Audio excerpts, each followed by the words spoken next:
Open wide now.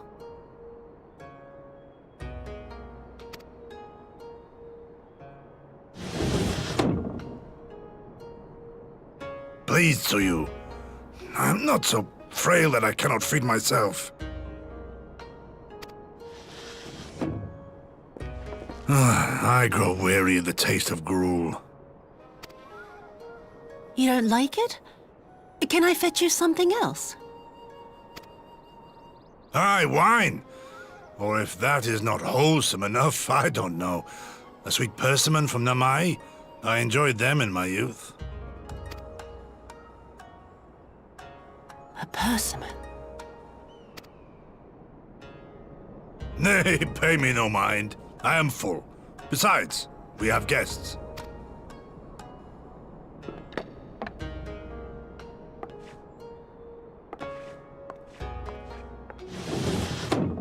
I hope we are not interrupting your meal. We had heard you were confined to bed and thought you might welcome some visitors. Confined to... a gross exaggeration. A trifle drained from my exertions, perhaps, but with a little rest, I shall be fighting fit again in no time.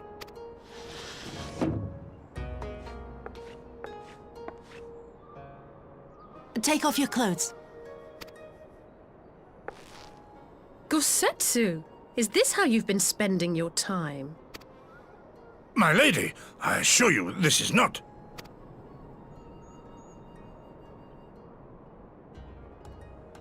Off with them! We need to wash you. You stink.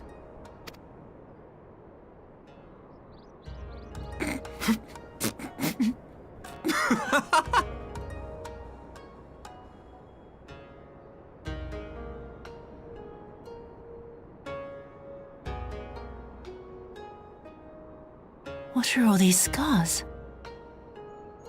There are so many of them.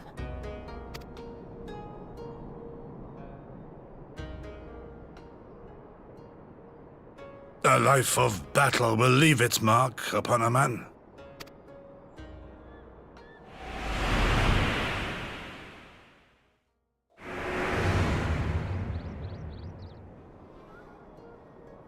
Is something wrong, Tsuyu?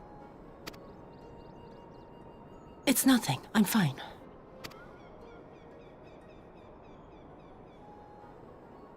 But leave me be, woman!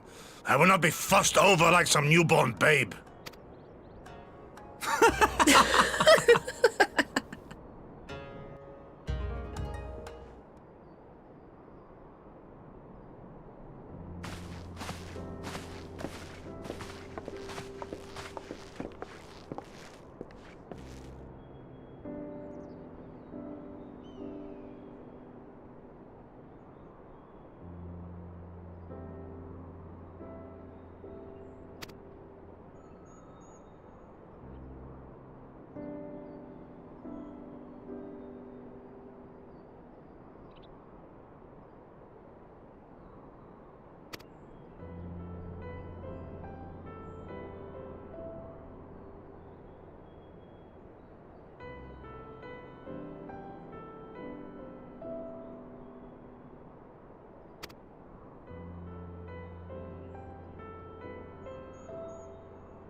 Greetings. Might I have one of your... Wait! Please! I only wanted a persimmon.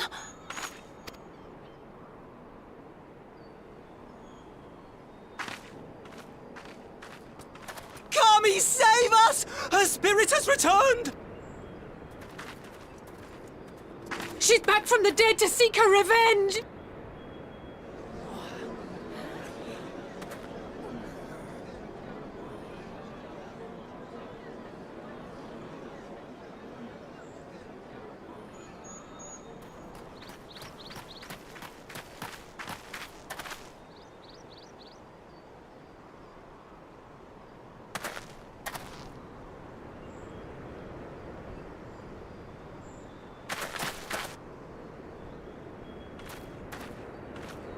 It can't be. She couldn't have survived.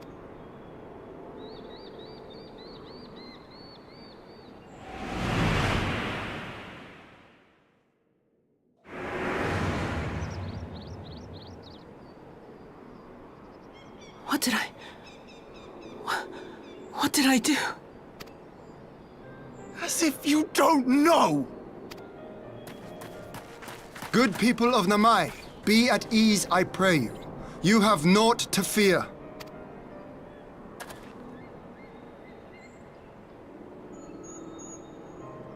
My lord, forgive me, but what is that monster doing here? They told us she was dead!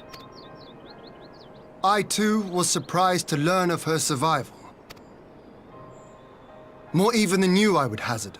'Twas I who cut her down, I who left her to her fate. But it would seem the Kami had other plans. By some miracle, both she and Gosetsu were spared when the keep collapsed, though Yotsugu's preservation came at the cost of her memory. You're saying she's forgotten? Forgotten everything she's done? Lies! Lies, my lord! She would say anything to escape punishment! What does it matter? We have not forgotten her crimes, and we demand justice! I beg of you, Lord Hien, draw your blade and rid us of this canker!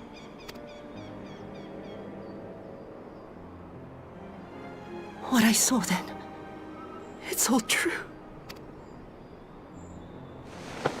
I'm sorry! I'm so sorry.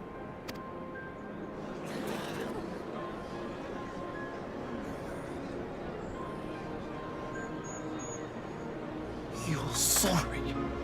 And what? We're supposed to forgive you!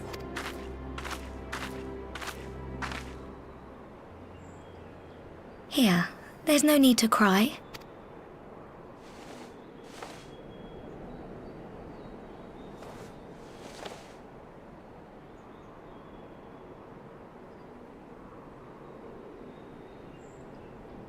Can't you see how scared she is?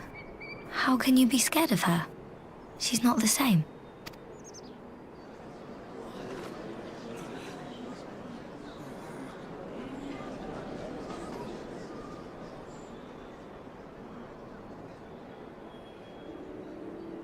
Until such time as her memories return, this woman shall be known as Tsuyu, and treated as a citizen of Doma.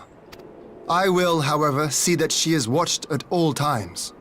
Rest assured that there will be no more unannounced visits to the village. As your lord, I ask that you leave her fate in my hands, and suffer her to live, for now.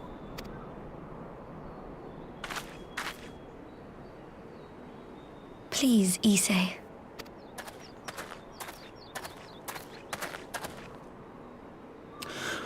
All right. I'll keep my peace. As long as you're happy, that's all that matters.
What a pleasure it is to see you once more, Lord Hien. Not to mention my dear sister.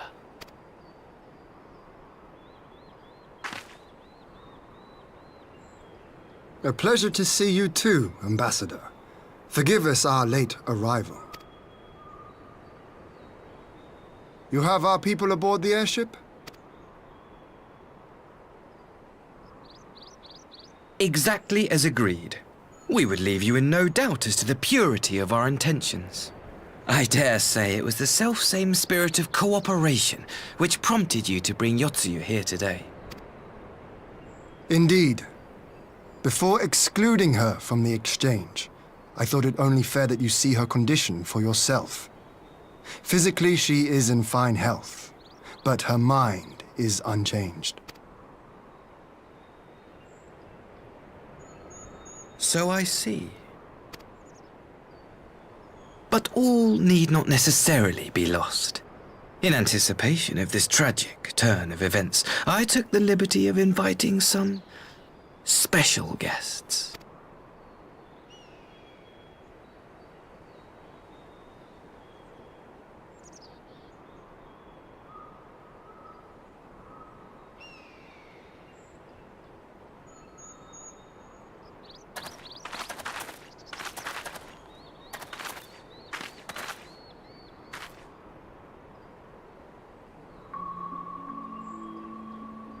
Ah, Yotsuyu. You look, well.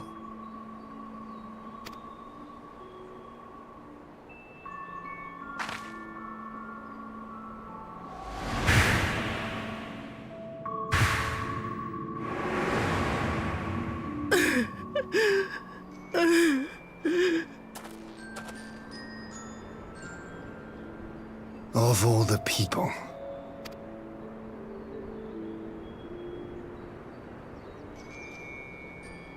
Is something wrong, dear sister? These are our beloved parents.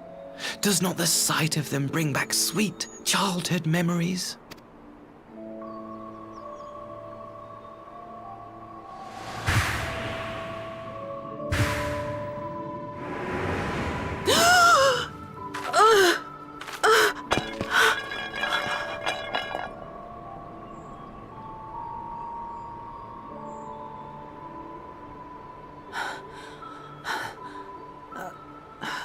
Gosetsu. I have to take this to Gosetsu.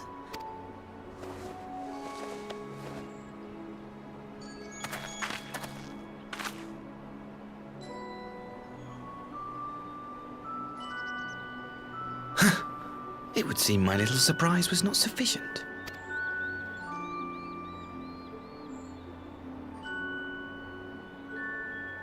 You needn't glare at me so, Lord Hien. I merely did what any loving son would do for his family. Lest you doubt, I am content to leave the acting viceroy in your care. Pray, treat her as you would any daughter of Dorma.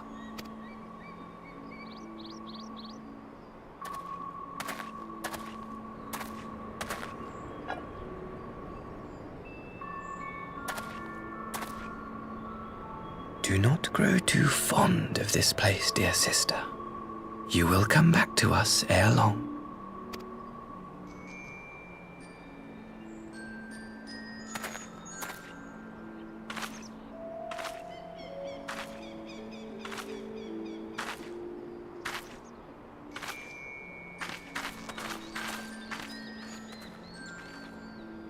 We continue with the exchange as planned, then. Very good. The structure across the river should serve our needs. We shall await you there with the conscripts. If you would bring your captives. Agreed. Until then, Ambassador.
Gosetsu, are you awake?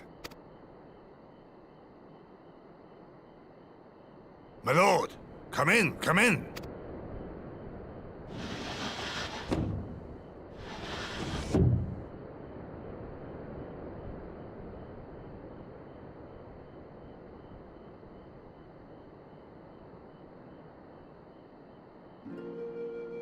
When Tsuyu returned, her eyes were red from weeping. She spoke not a word, simply sat and peeled some fruit she'd brought for me.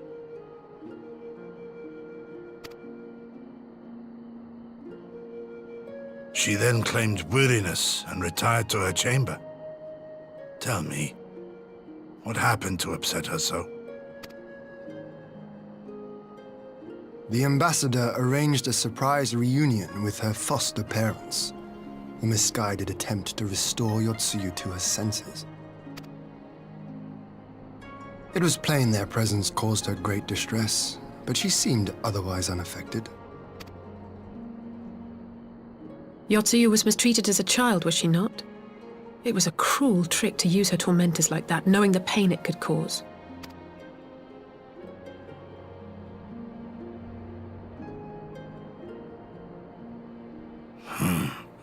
I like this Asahi less and less. Be that as it may, he has agreed to allow Yotsuyu to remain with us in Doma. Our primary concern now is to hand over the prisoners without incident and bring our people safely home. There was one other detail at the meeting which caught my attention. I assume you all noticed the rather suspect crates within the castrum. The Imperials were quick to retrieve them afterwards, but I wonder...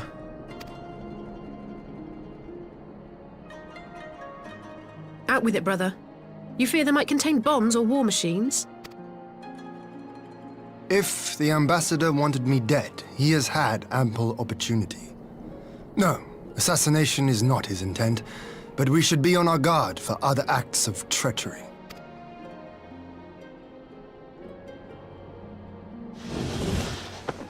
My lord!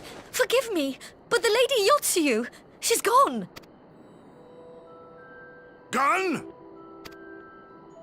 I beg your pardons, my lords. I was certain she'd fallen asleep. No, the responsibility is mine. 'Twas I who gave her a room instead of a cell.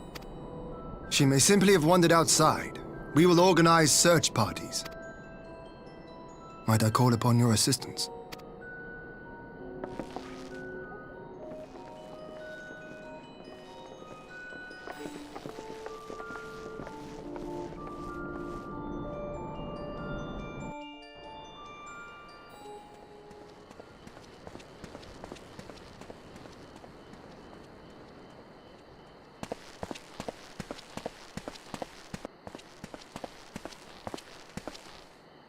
Help! Help!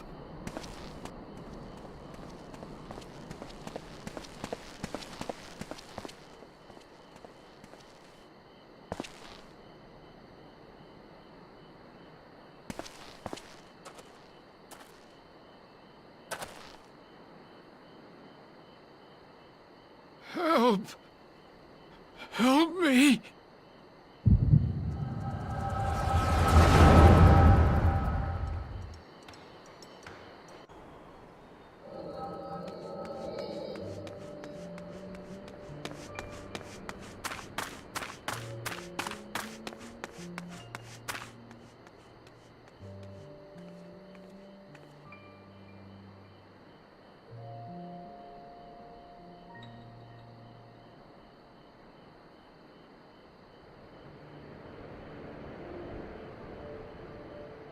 If only I hadn't remembered.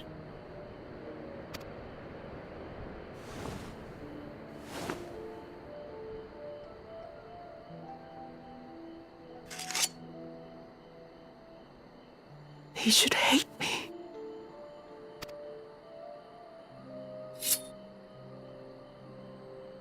But I will not suffer his kindness. Not after what I did to him.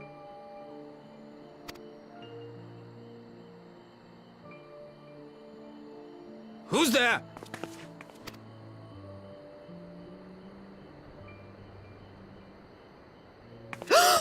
Oh, it's you. What are you doing out here in the dark?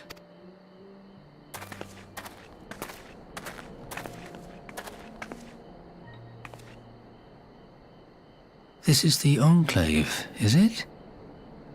When the soldiers dragged us back to Doma, you were the last person I expected to see. You're the bane of our existence, Yotsuyu! A font of misery! You couldn't even do us the simple courtesy of dying, could you? Oh, no. You had to live and taint us with the shame of your failure.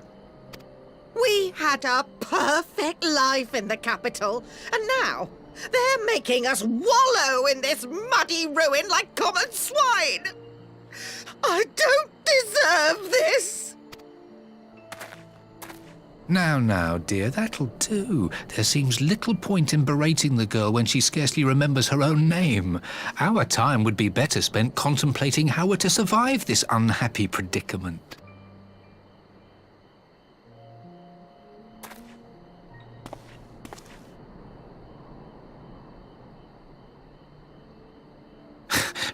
You've kept your looks, at least. I suspect you'd fetch a handsome price with the right buyer. Maybe enough to get us to Kugane and start a new business.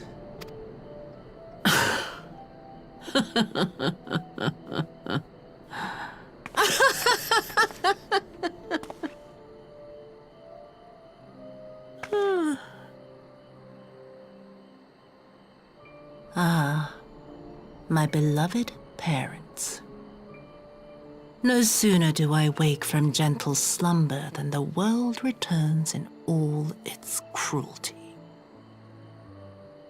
Yes, this is how it always was. How it was meant to be.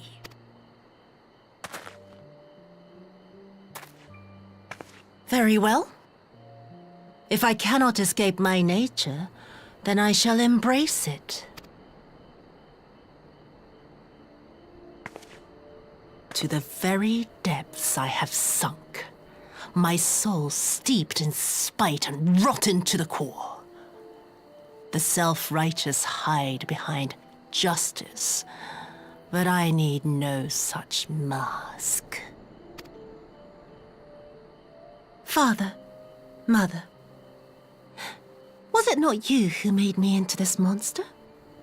Who taught me the truth of this miserable world? For years I knew naught but the taste of pain and humiliation. But the time has come to savor my vengeance against Doma. Against all my enemies. And it begins with you! Yotsuyu! What?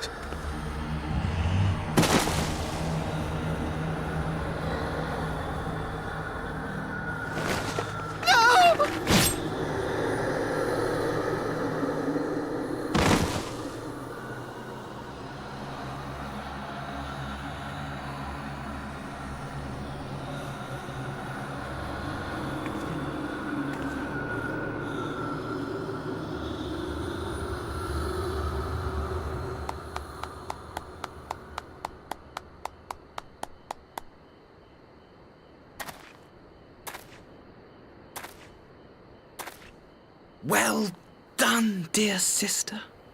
Did I not say you would come back to us? Brother dearest, what a surprise.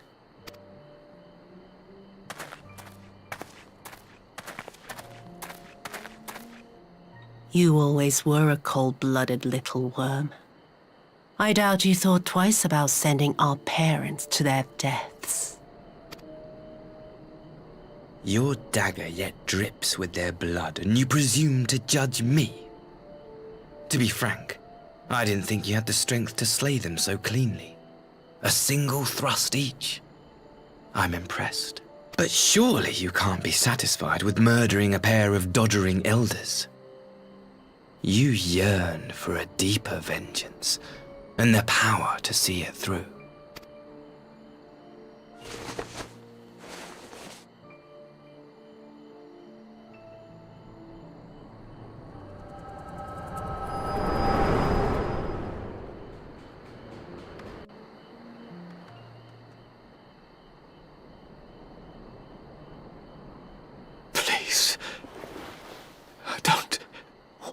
To die?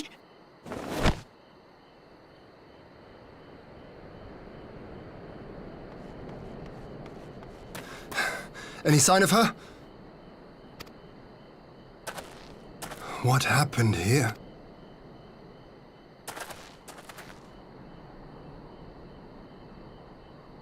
I knew what would happen if she recovered. And still, I did nothing.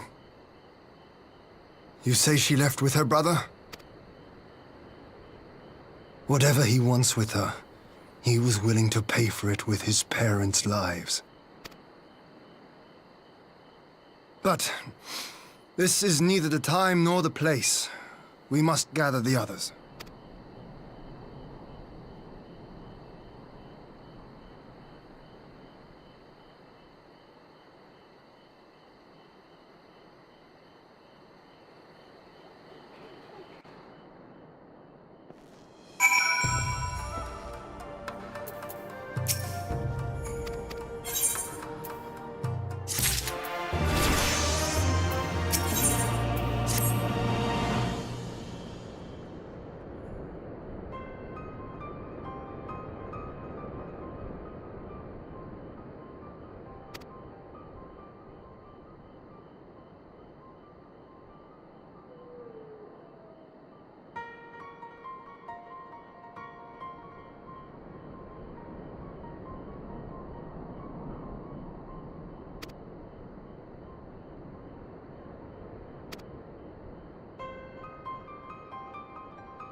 At last, the hour has come.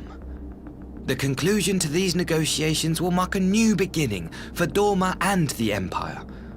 A first step on the road to peaceful coexistence. Indeed. We are ready to proceed with the exchange when you are. Forgive my curiosity, Ambassador, but is there a purpose to these containers you bring with you? Oh, the supply crates. They are filled with materials we hoped might be of use in Dorma's restoration. I meant to gift them to you at our last meeting, but we had so much else to discuss. How very generous. I confess I had not expected such compassion, welcome though it is.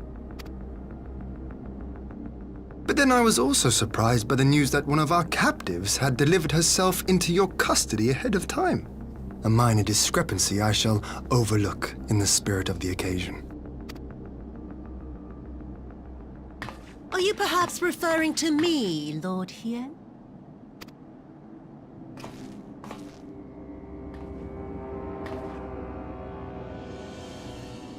Yotsuyu.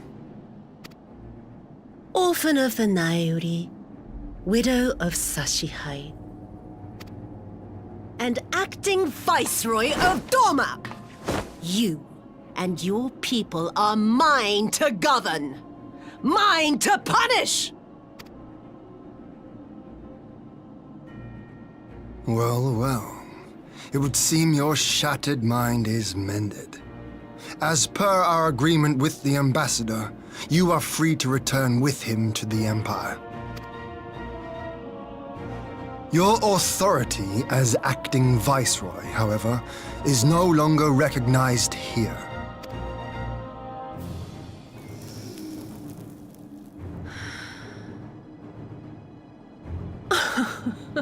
My position is not for you to decide, little lordling.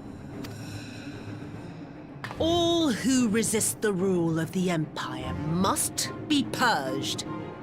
Such was the order given to me by Lord Xenos himself.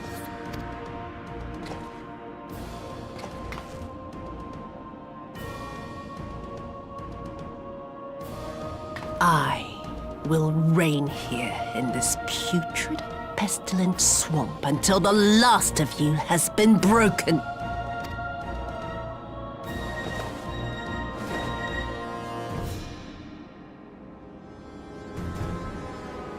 This land shall know no dawn.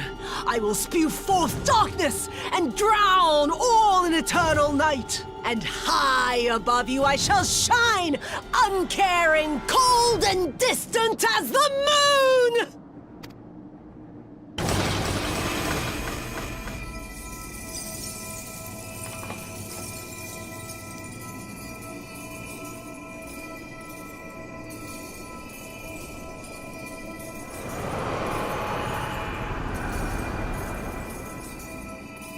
What has she done? Oh gods, this is a summoning!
A Dorman citizen has called forth an icon in direct violation of our primary agreement.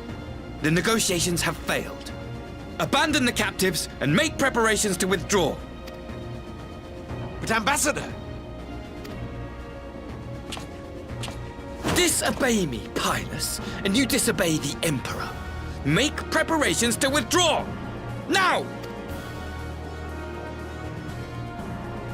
As you command.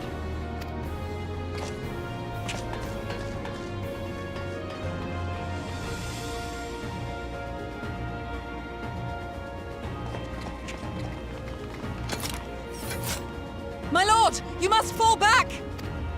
You ask me to run?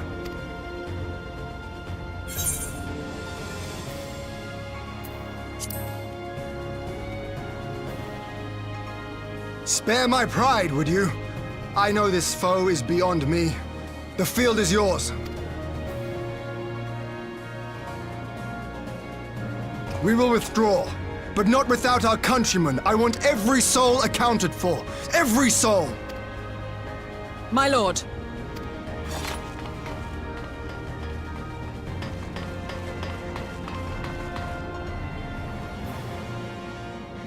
I knew you would not flee. I see now the strength which flows from that baleful light of yours. But I am become Tsukuyomi, goddess of the moon and divinity of night. What power can compare to such celestial majesty? I shall plunge all I despise into darkness. And within that black abyss, even your light shall flicker and fail. Come, let us cast the stalks and look upon the fate of Dorman. I see a future in which the sun sets on this wretched land. Once and for all!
It's going to be a long night.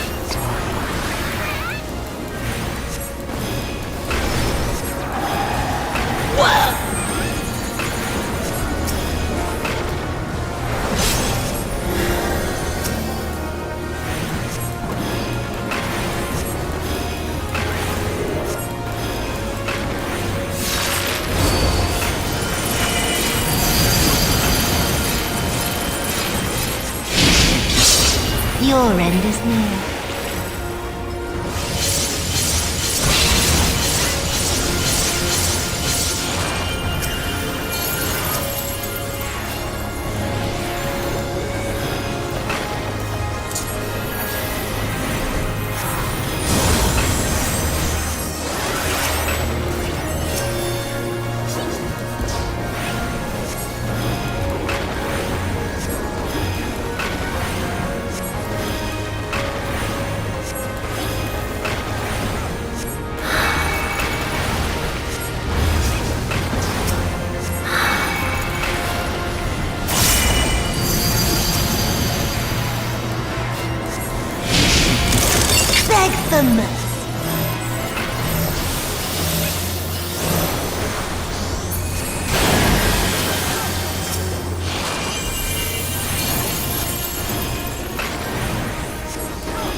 Your death will be all the sweeter.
Darkness blooms the spider lily. From mortal husk, I rise anew. Suffused with night, I shall prevail.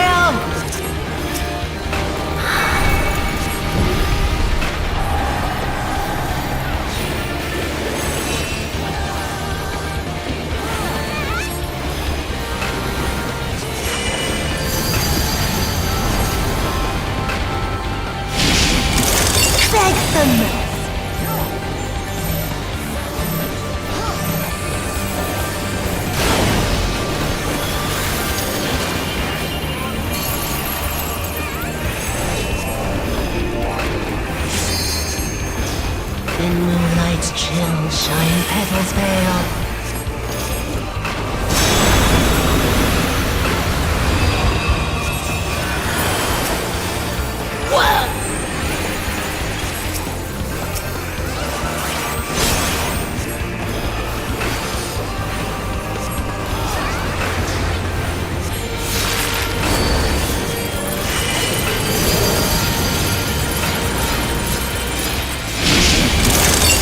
the mercy.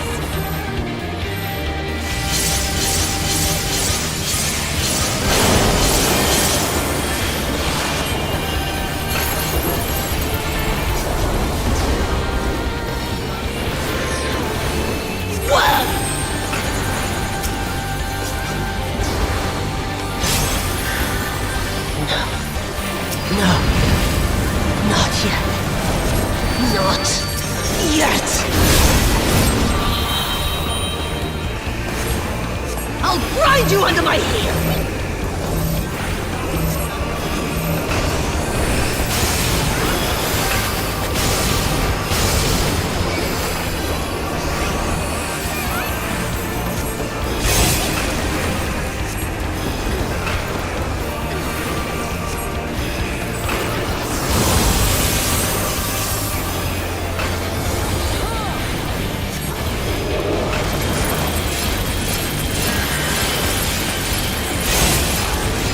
Grind you under my heel!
You really must learn to finish the job.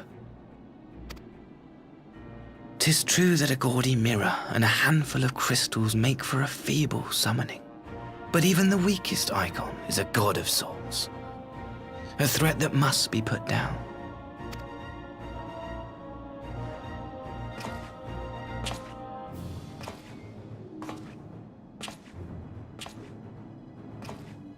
My! Such hostility! These beings are the sworn enemies of the Empire. I merely did my duty as an Imperial officer.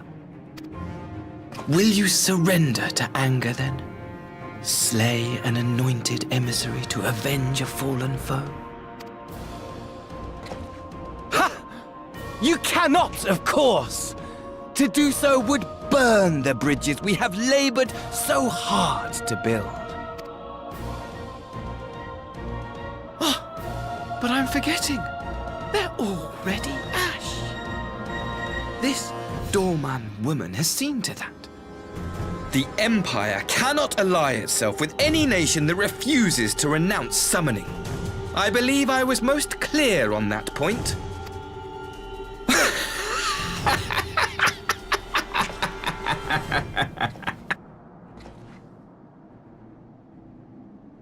It should have been mine.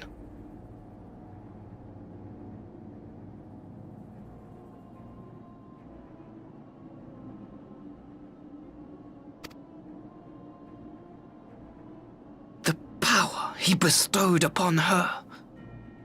I should have been the one to govern Doma. I would have repaid his faith. No one alive loves him more than I!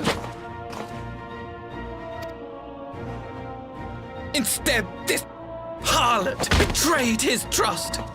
Useless piece of filth! Worthless whore!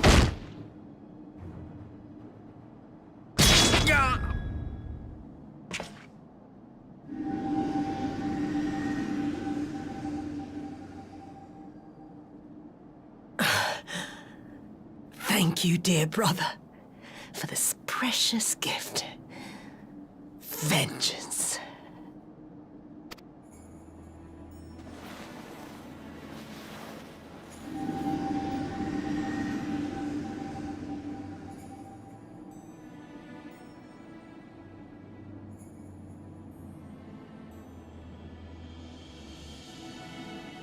These people, our people, they ignore the corruption which festers beneath the surface.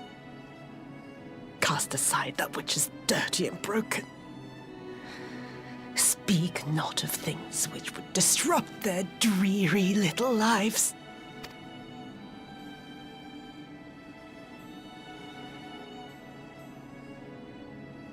Like you, Asahi. Always pretending not to see. You were the first. The first I swore to kill.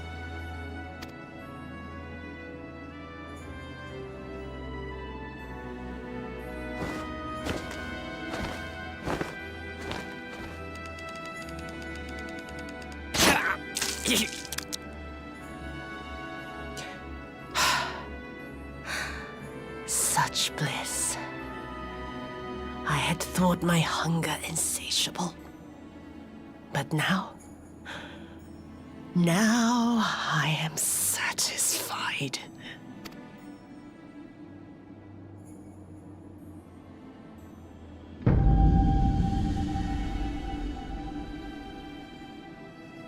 You should feel honored, dear brother. I saved the last of my strength, just for you.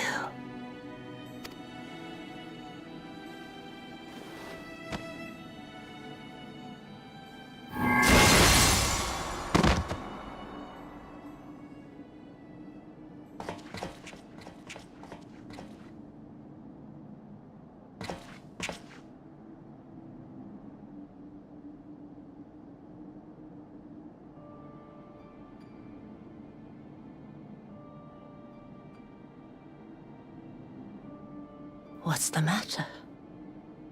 The Witch of Doma will soon be dead.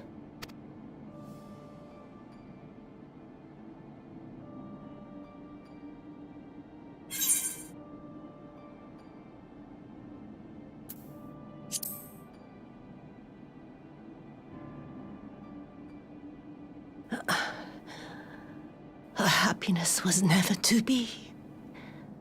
Not in this world.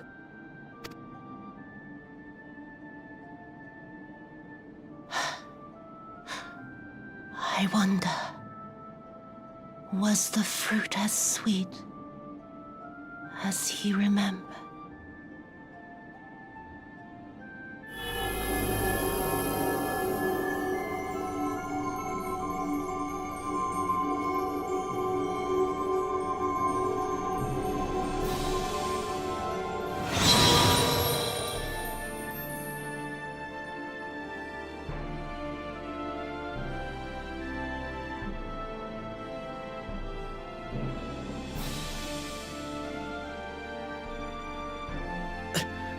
Lord Xenos.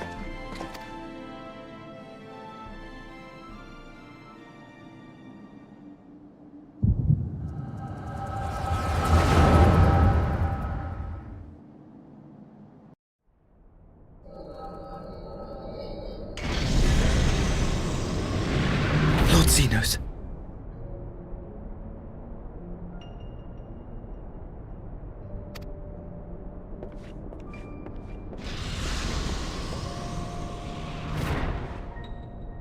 am at your disposal.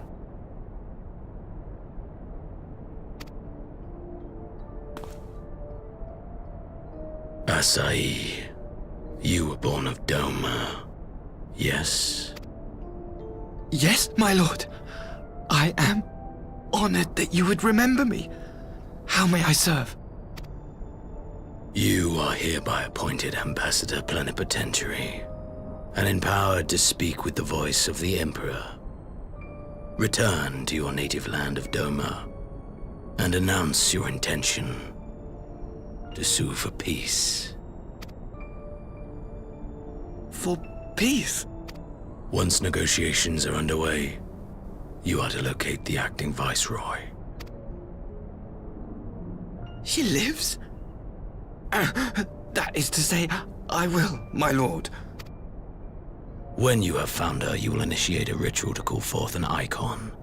I will instruct you in the necessary steps. Yotsuyu's faith is unreliable, but as a child raised to believe in the Kami, she will serve as a vessel for one of the Kojin's gods. She need only wish it to be so.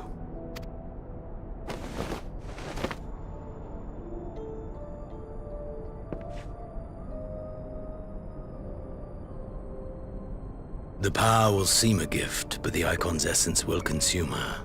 She will be no more than a husk, a slave to whim and desire.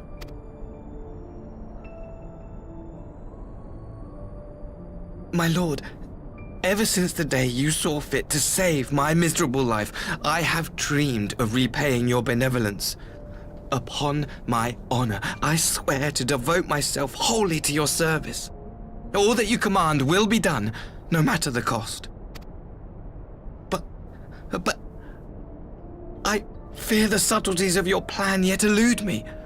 From the reports I have heard, the champion who aids the Doman resistance would make short work of a single icon. The icon is merely a message. The pacifist teachings of the Populares spread through this city like a plague. And I would remind the people of the threat we face. You will be my chosen agent. The hand which tolls the warning bell. The salvation of this world will not be won through the signing of treaties. Your chosen agent. I will not fail you, my lord.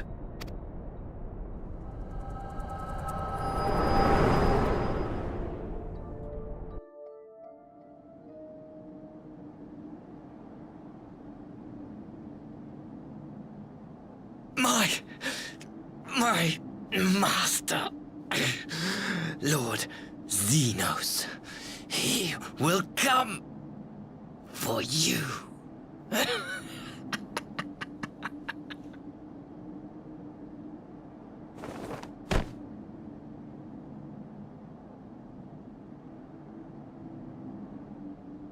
You have prevailed, I see.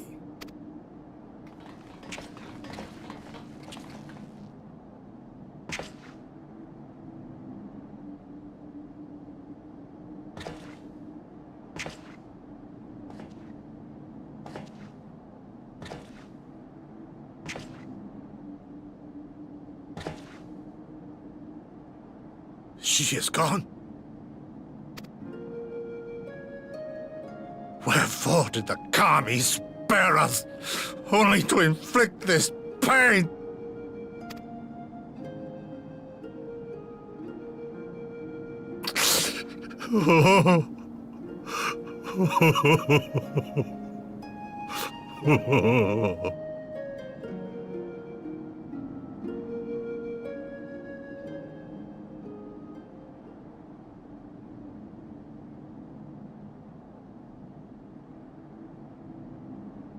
Death shall not want for company this day. You spared us a worse disaster, but I fear our fledgling peace with the Empire was beyond saving. Lord Hien!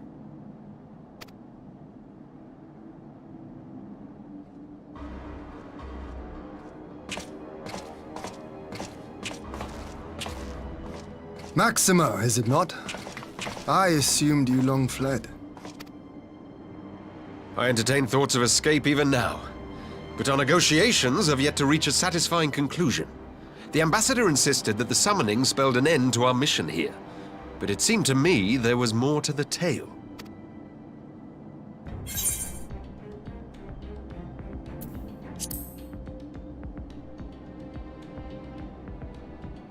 I have heard tell of this power you wield. And in your vision, you witnessed Lord Xenos giving these orders.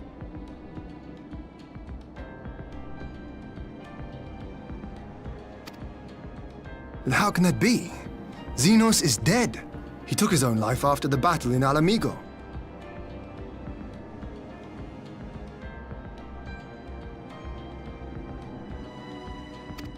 I saw his body with my own eyes. Forgive me, but Lord Xenos is very much alive.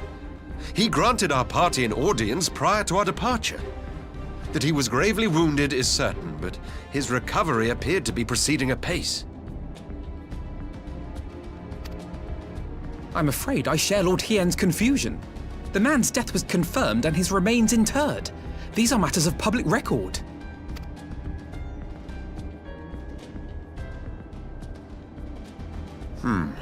I have no doubt you believe what you say. But what then is the explanation? That an impostor has infiltrated the innermost circle of the Imperial Court? The idea is inconceivable, absurd. But worthy of investigation nonetheless. Our movement can ill afford to have a highly placed pretender undermining our efforts. Your efforts may yet bear fruit.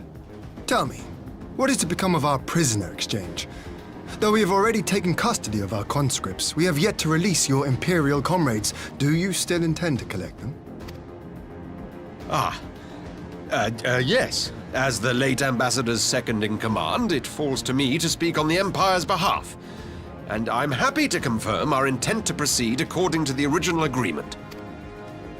Then let us be about it. 'Twould be a pity to abandon such a promising beginning. Indeed. You have my thanks, Lord Hien. As soon as our people are secure aboard our airship, we shall depart straightways for Garlemald. Tread lightly, Pilus. I sense treachery awaits you there.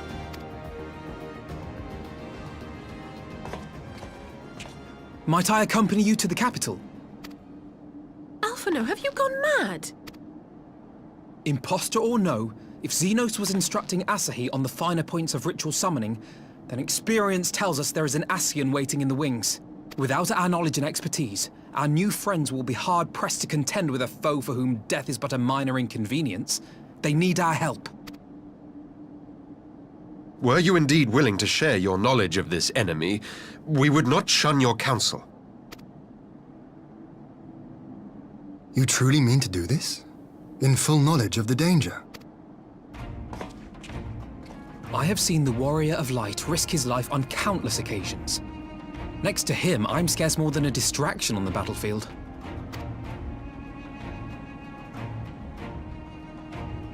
But in the meeting room or the audience chamber, there I can make a difference. I can strike bargains, forge ties, and change minds. And where better to do these things than in the home of our old enemy?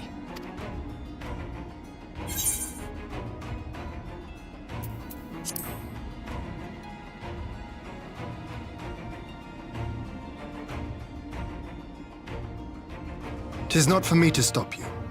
But I would have you consider an alternative arrangement. Rather than braving the Empire as a simple traveler, go forth as an emissary of Doma. Such a position should offer you some measure of protection.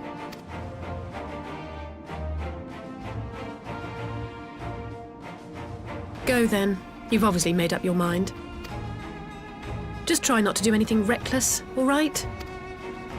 I shall be on my best behavior. Farewell, my friends.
How often have I imagined this moment? Thank you for helping it come to pass.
Ah, there you are.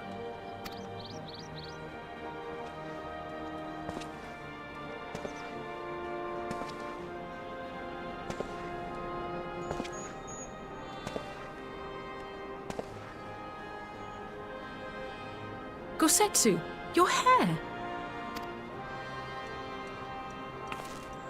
My friend, what have you done?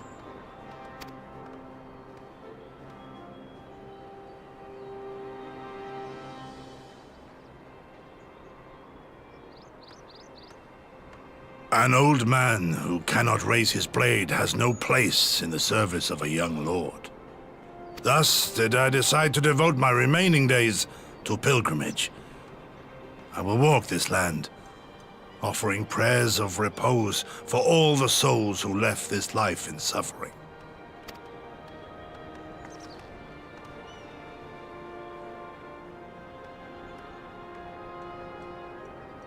All of them?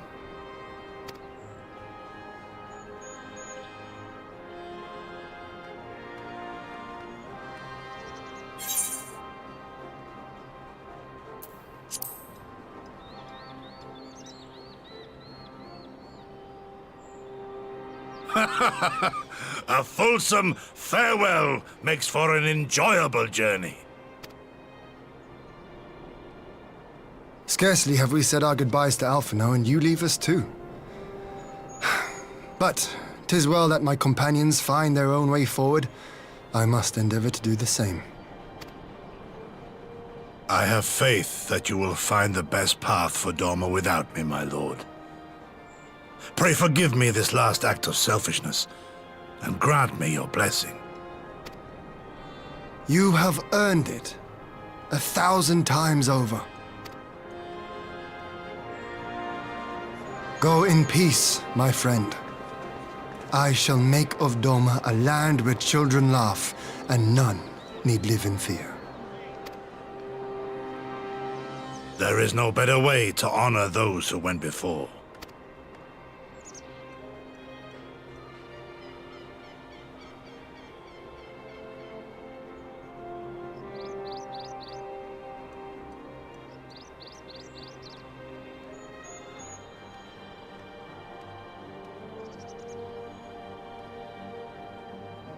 And with that, I take my leave.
Oh dear. We seem to be missing a corpse.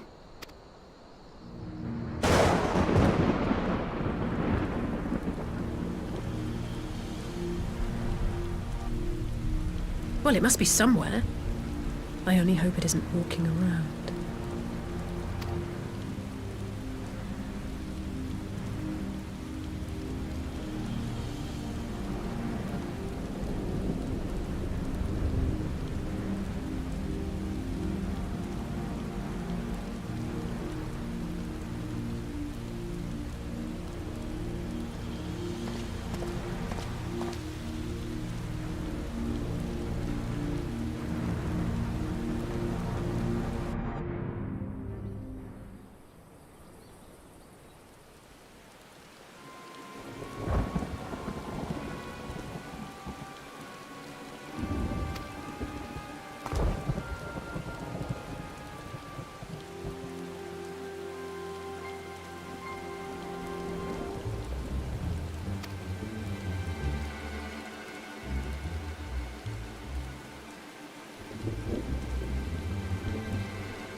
God, I needed that.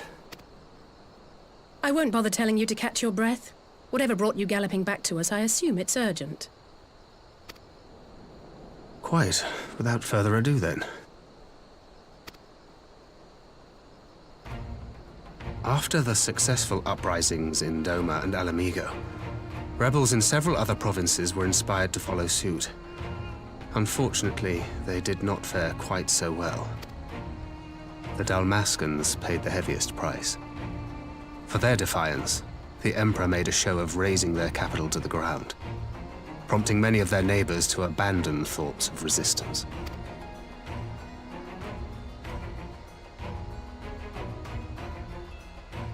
But not all have given up on liberty. Heartened by the news of Doma's prisoner exchange, some still believe that the Empire may one day be amenable to negotiation. We have the shinobi to thank for spreading the good word. They have worked tirelessly to keep the subjugated informed, and a little knowledge can go a long way. There is at least a spark of hope, then. A spark in want of kindling, yes.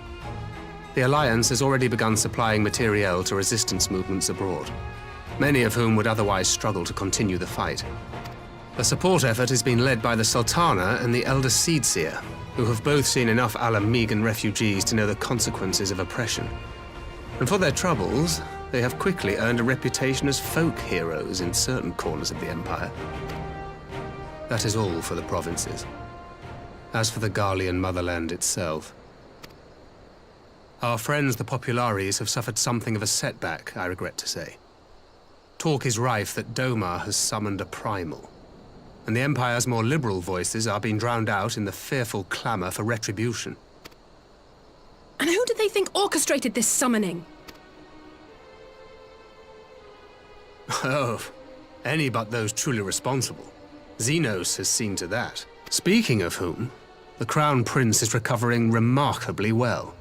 Well enough, in fact, to enable him to personally tour the provinces, putting the fear of the Emperor into the hearts of any would-be dissidents.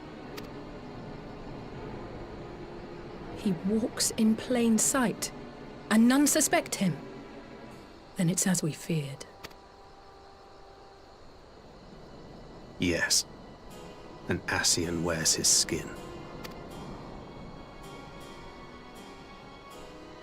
But it was not that which brought me here in such haste.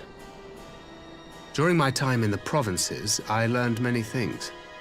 Yet at no point did I hear any report of a Doman emissary in the capital. But Alphonse should have arrived by now. Could they be holding in there in secret?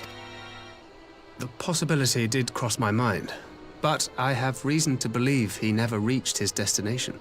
As you know, Scions assigned to covert operations, such as Riol and myself, are issued special link pearls for communication in the event of an emergency. I mention this because it was originally Alphino's task to coordinate the response at headquarters, meaning he has one. And whose voice should I hear when mine recently crackled to life? You spoke with Alphino? Spoke with, no. I but heard his voice, and none too clearly at that. 2 words were all I could make out. The burn. The wasteland on the edge of Otherd. Something must have happened to them there.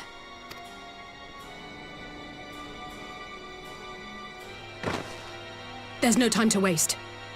We must make for the burn at once. I had a feeling you might say that. And? I can't very well sit around here drinking tea if Alphino's in trouble. You said yourself that this link pill was only to be used in emergencies.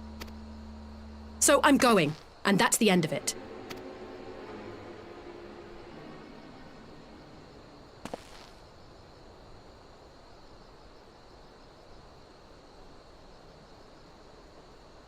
Oh, far be it from me to change your minds.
Make ready, friends!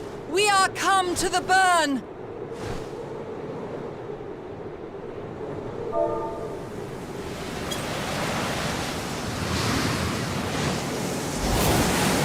Everyone, land where you can! We must wait out the storm!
Between contending with bloodthirsty beasts and sand in my every conceivable place, I'm quite ready to leave this wasteland. But first things first. Do you see the crashed ship over yonder? Judging by its class, it must be the vessel that bore Master Alphino away.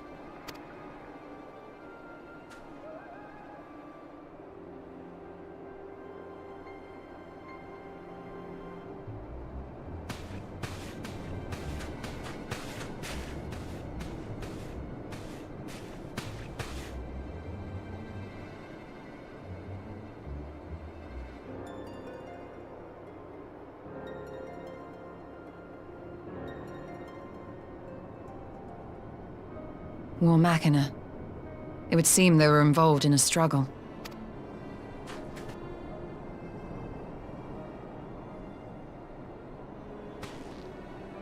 There may be clues. We should split up and search the area.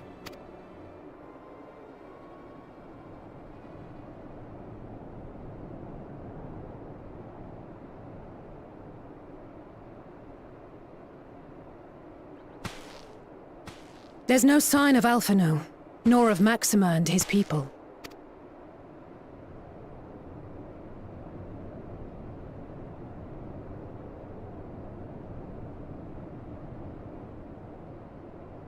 These were no ordinary soldiers. Over here!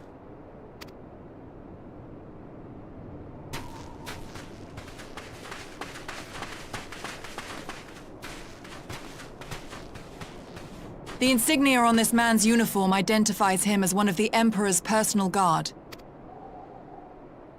Hand-picked soldiers, answering only to the royal family. That would explain why all the casualties are Garlean. They were fighting their own. You're saying the Emperor was behind all this? That Alphino is his prisoner?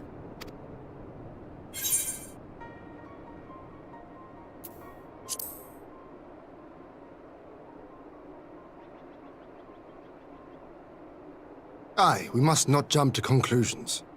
Besides, Alphino is more than capable of looking after himself, is he not?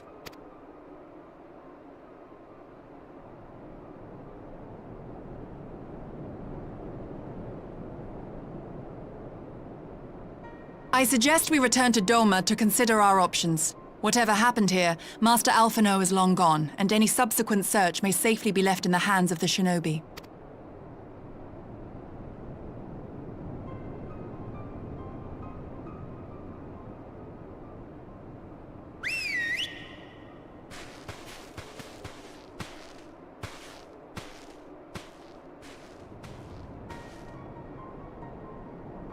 Where in the world are you, brother?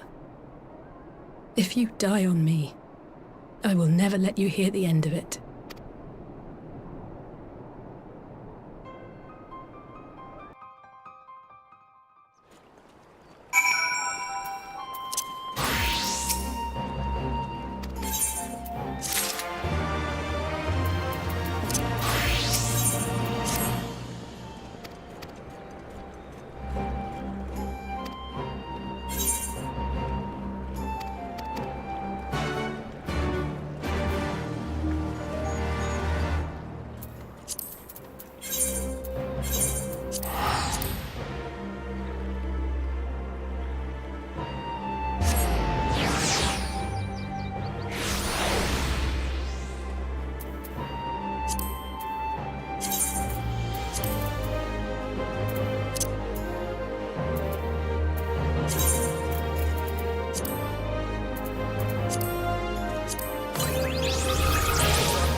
Lise!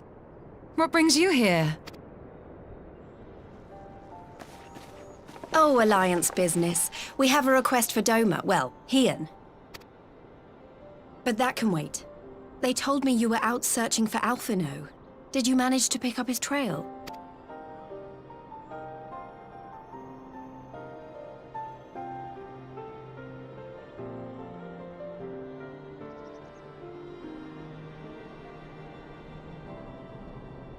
Well, if he wasn't at the crash site, he might still have escaped.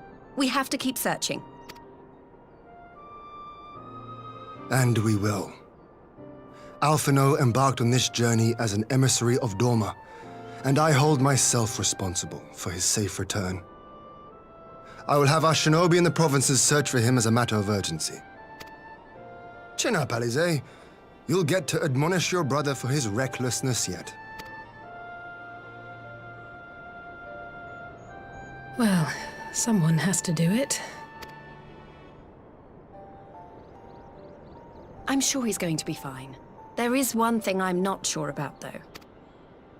You said it was the Emperor's personal guard that attacked Alphino's airship. But the Popularis would never have been able to arrange the prisoner exchange without Varys' blessing. So why would he sabotage his own mission? They may not have been acting on Varys' orders. The guard answer not only to him, but to his family. The Crown Prince included. When Yotsuyu summoned Tsukuyomi, Asahi was quick to proclaim that a Dorman citizen had violated the terms of our agreement, that the negotiations had failed. And it is this version of events that is now being repeated across Garlemald. To hear the tale, one would think the prisoner exchange never took place. Plainly, someone is manipulating matters from the shadows. Most likely Xenos, or whoever it is that wears his face. Whichever Ascian you mean. We all know the nature of our adversary. The servants of Chaos are true to their name. Their meddling has cost Doma a chance at peace. Whoever it was that loosed his personal guard, the Emperor cannot be ignorant of these developments. We must proceed on the assumption that our treaty is indeed in tatters.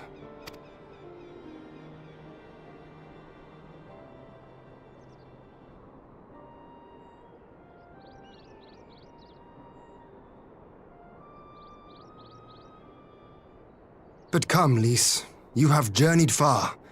Let me hear your petition.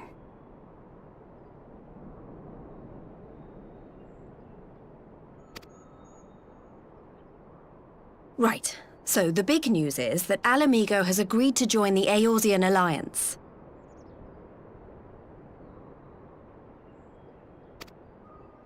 To make it official, and discuss where we all go from here, the leaders of the 5 nations are planning to hold a meeting, and we were hoping you might come too. We've already seen what we can achieve when we work together, and the Alliance hopes to work even more closely in future. They think it's our best hope of keeping the Garleans in check, and I agree.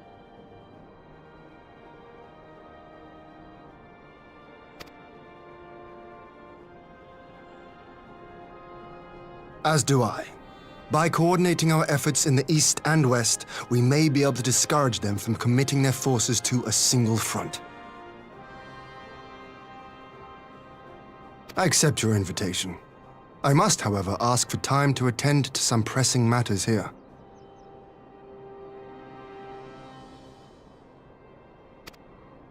In light of recent events, the risk of Imperial reprisals is greater than ever, and I would not leave Doma unguarded. Ere I depart, I must shore up her defenses. Understood. I'll let the Alliance know. We'll wait to hear from you before setting a date. The meeting's to be held at the Royal Palace in Alamigo, incidentally. Do you remember the way?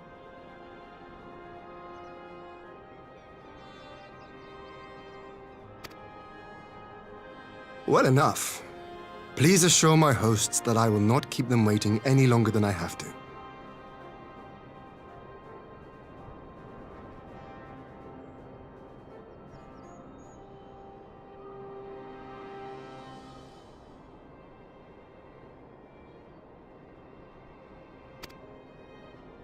Consider it done. And thank you for agreeing to come. If we all put our heads together, we're sure to find the best way forward. For everyone.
If we are to ready ourselves for invasion, we shall need manpower, provisions, and time, all of which are in notably short supply.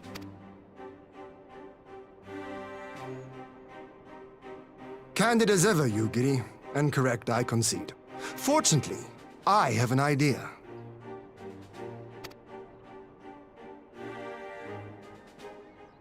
'Tis plain no single nation can stand against the might of the Empire. And it was only with the aid of others that Dorma succeeded in winning her freedom. So, I mean to take a leaf out of our Eorzean friends' book and form an alliance of our own. In addition to those with whom we already share an understanding, I would reach out to Hingashi and Suinosato, and further afield to the myriad peoples of Nangsha and Dalmasca. I am under no illusion. Not all will answer the call. Yet disparate though we may be, we are united in our desire for freedom. If our neighbors could be made to see what is at stake, Ascian machinations and all, cooperation need not be so far-fetched a notion. It may even seem practical. Under the guidance of our former leader, Master Louis Soir, we once strove to unite the fractious city-states of Eorzea. I dare say that experience shall be of use in your endeavor. We should be glad of your wisdom. For the record, I would have been in favor of this plan even if it hadn't been my grandfather's, but I have to ask, how will we secure the time to carry it out? Not that anyone has forgotten, but the Garleans have airships. Lots and lots of airships. Should they catch wind of our plan, they could send an armada to overwhelm us before our alliance had even begun to take shape. Not if we deny them access to the skies. During our time in the burn, the Warrior of Light and I chanced upon some Allagan ruins. Oh? As such ruins go, they were not particularly unusual. But something about the surrounding land struck me as odd. Faint though it was, its ethereal residue was uncannily similar to that of Azizlar. Identical, in fact. For locations so far removed to share a single etheric signature is all but impossible. I conclude, therefore, that the Allagans created the floating continent with land taken from the burn.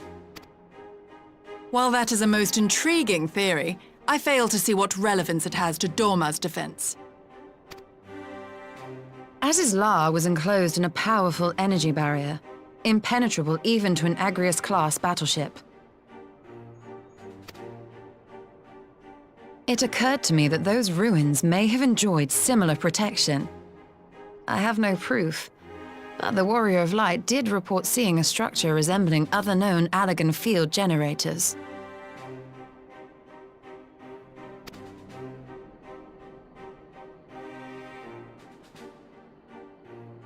All right. But even if we could put up such an energy barrier, it surely wouldn't extend beyond the limits of the burn. So what's to stop the Garleans flying around it?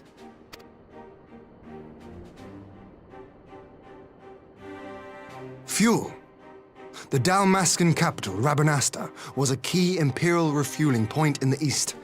By laying waste to it as a lesson to the rest, the Empire greatly hindered its own operations in the region. If an Imperial fleet were to advance upon Doma, it would now have little choice but to travel, as the crow flies, over the burn. I see.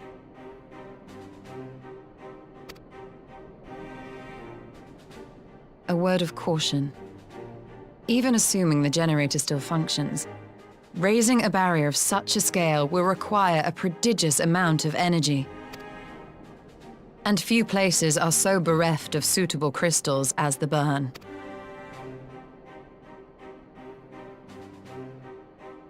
A source of energy. Tell me, did the Allagans make a habit of launching things into the sky? A curious question. Besides Azizlar, I know of only one other notable instance. The Red Moon Dalamud, whose fall triggered the calamity. Just the two occasions, you say? Then I believe I may have a solution to our energy problem. You do? I may. To find out for sure, we would need to visit the Azim Steppe. Which would, I now see, present the perfect opportunity to discuss an alliance with the Zayla tribes. How very neat. What say you then? Shall we see whither this road leads?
I will never tire of this vista. The endless fields, the boundless skies. 'Tis a sight to make a man forget his cares. But not his purpose, I trust. Might this be a fitting moment to tell us what we are doing here? Of course. During my time with the mole, I learned some few myths of this land. One goes thus. In the distant past, when all seemed doomed, a wayfaring soul came unto the steppe. Venturing into the northern crag, he received of Nama a sliver of her essence, a shard of the shining moon, and with it clove the tainted land from the earth. The end thus averted, to these fields did the wayfaring soul return, and venturing once more into the northern crag, he buried the shard, and made unto the heavens an offering of blood.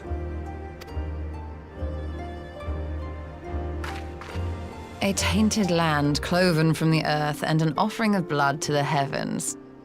Azizlar and Dalamud. That was my thinking, yes. And you believe that yonder mountains hide an artifact possessed of sufficient power to raise Azizlar up to the heavens? I suppose that might suffice. Worth a closer look, would you say? I would.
Such an abundance of ether. Are we in luck?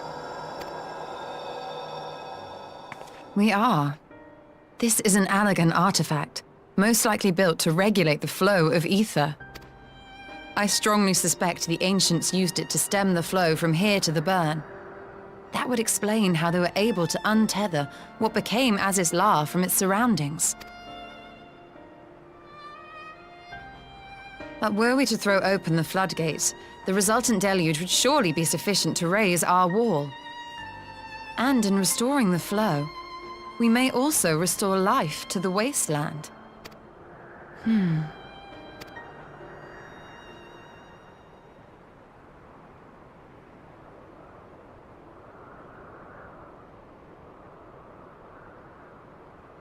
What is it? While the device itself harbors a surfeit of ether, the opposite is true of the surrounding area.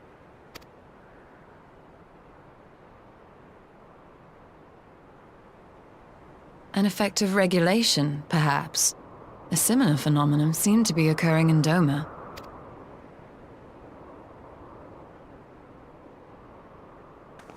Whatever the explanation, the answer will not reveal itself here. We have seen what we needed to see.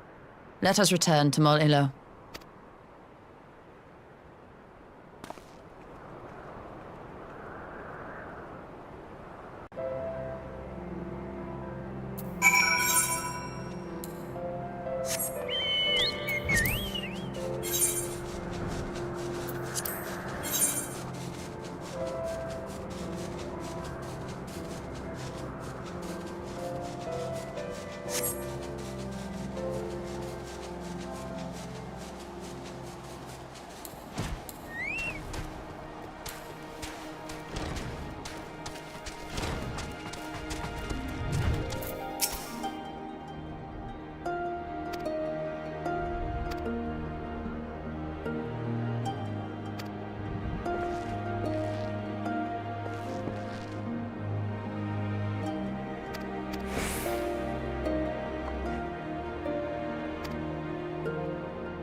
Yes! This spot shall serve as well as any. I shall enjoy this Hahn. Is this truly necessary? Have you no peaceable way of making decisions? Speak not of peace. You stand before proud warriors of the Dothal. In the heat of battle do our souls burn brightest. We lay low the strong that we may rise higher. That is our way. The way of might. There is no other. Oh, they do not want for conviction.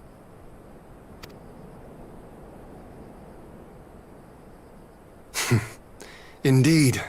It's what makes them such dangerous enemies, and such useful allies.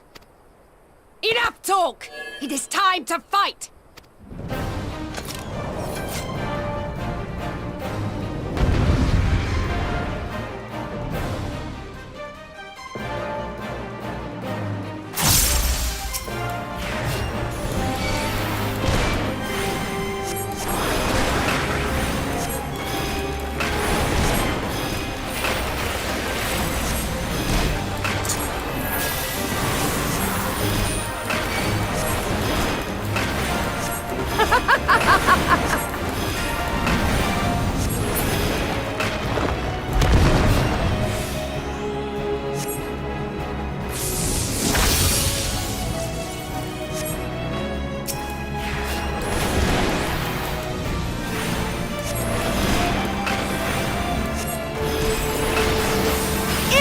Do our souls sing!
In death do our souls sing!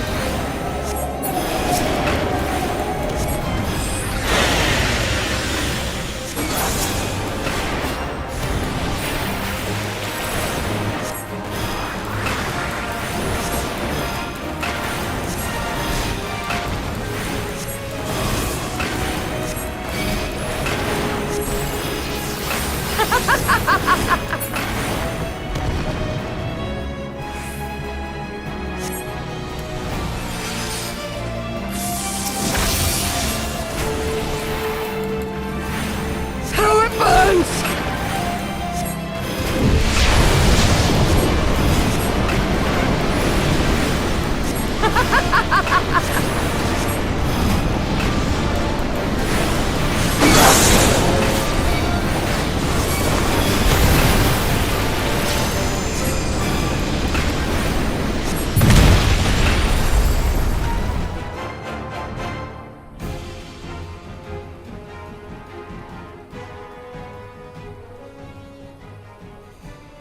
Yes!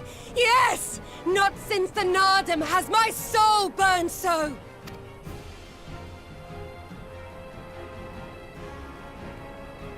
Come! We have only just begun.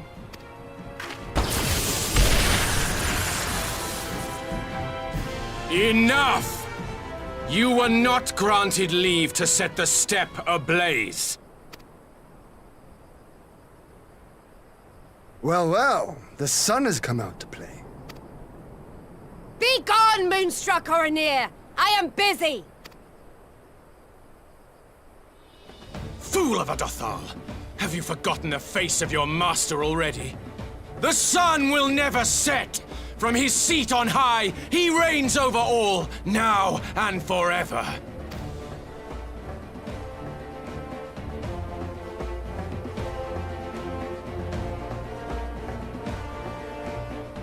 Yet what should he find here but a battle to determine the fate of the steppe? A battle waged without his blessing. This will not stand. You, Doman!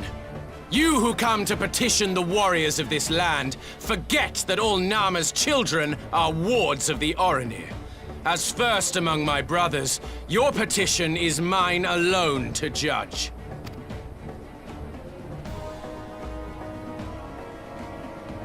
Ugh, these words are as wind from a horse's backside. Plentiful, but your axe sings more sweetly. Let her speak for you.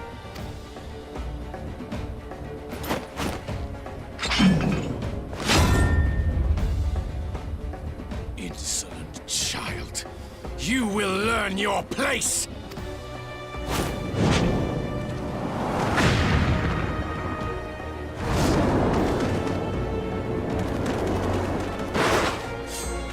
Forgive me, Brother Magni, but we have an arrangement with the Dothal.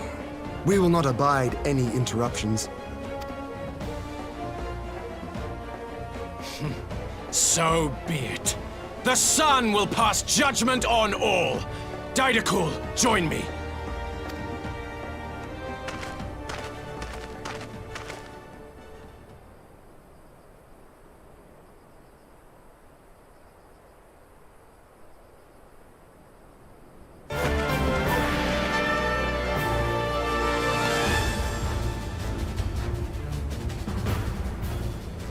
The sun is in good company. We may dance alone.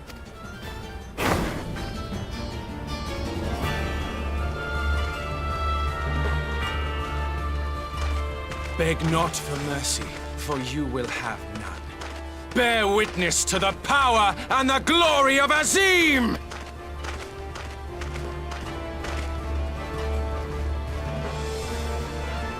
Constantly at each other's throats like rabid dogs. Gods, I'm turning into her. I have not the patience for this. But if we must fight, let us at least be brief. Come.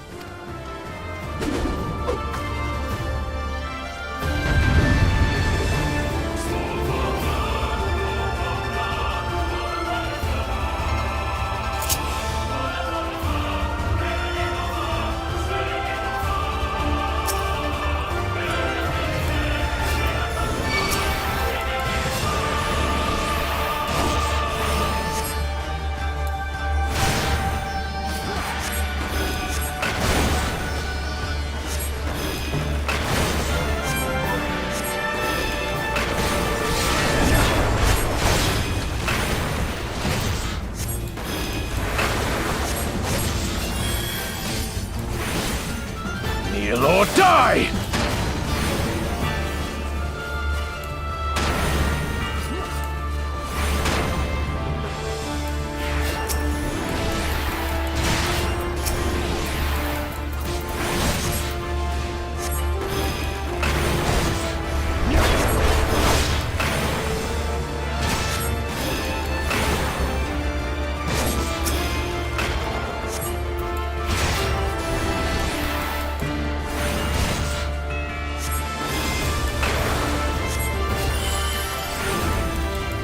Bow down before me!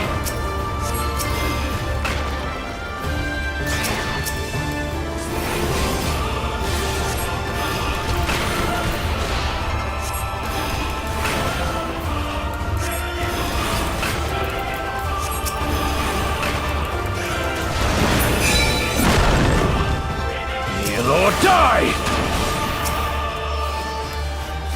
Mark well and learn!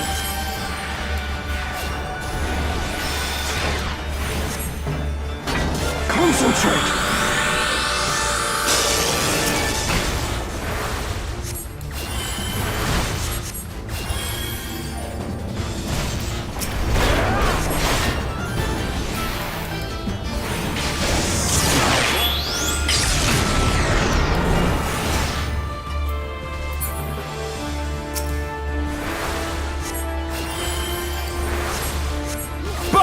down before me!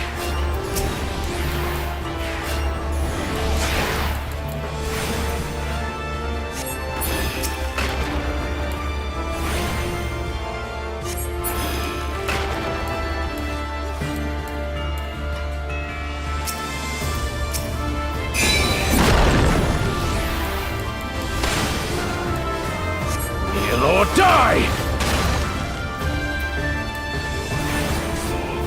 Bow down before me!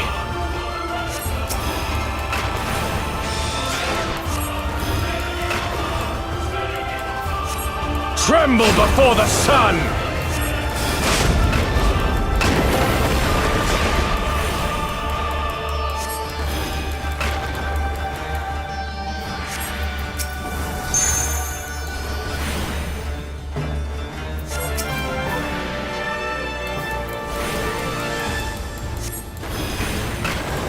Let us be about it!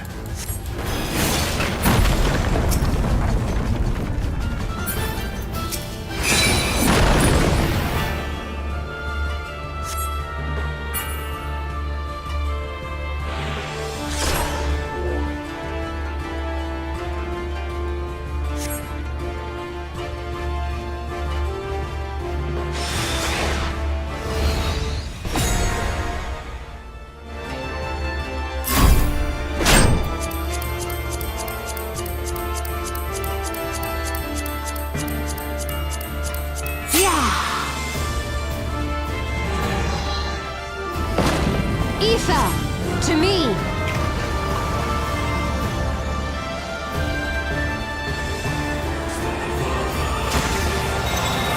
Have at you!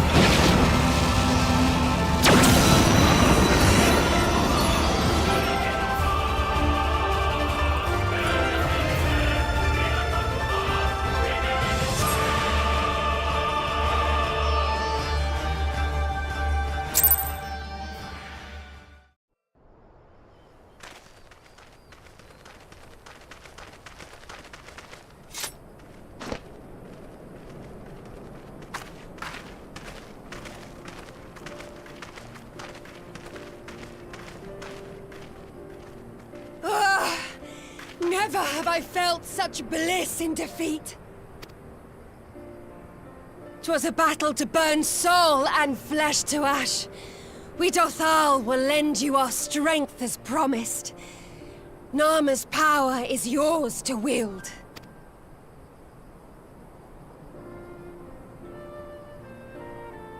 What does the sun say to that?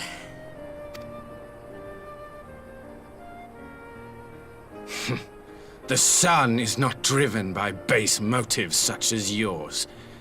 But they have been judged and found worthy.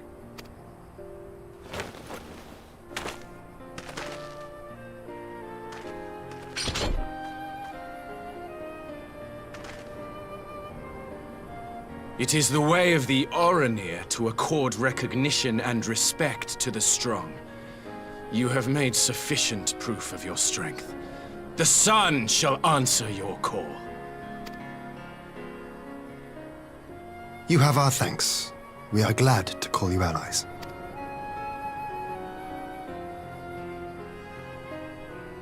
You? By what are you called?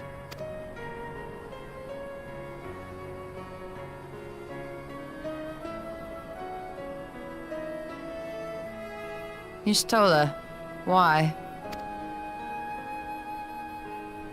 Are you my Nama?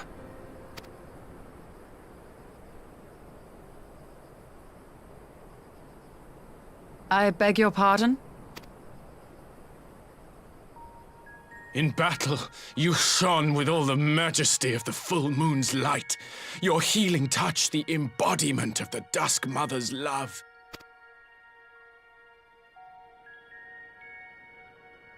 Long had I wondered if my Nama might not be a woman of the steppe. Beholding you, I am all but certain.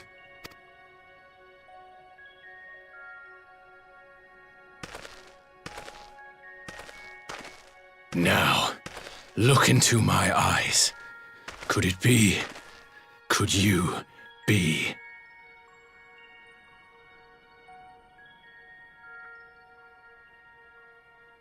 I am. Not interested, little son. Try again when you've become a man. Little?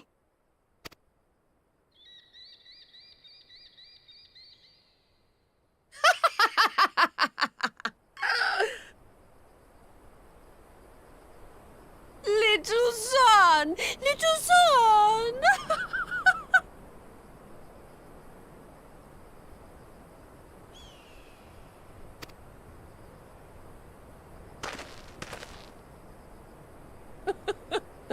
Does it pain you, little son?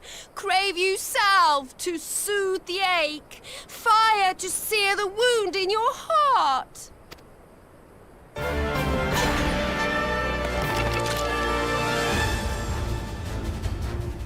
We have wasted enough time here. Cyrano waits for word of our success.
Did it work?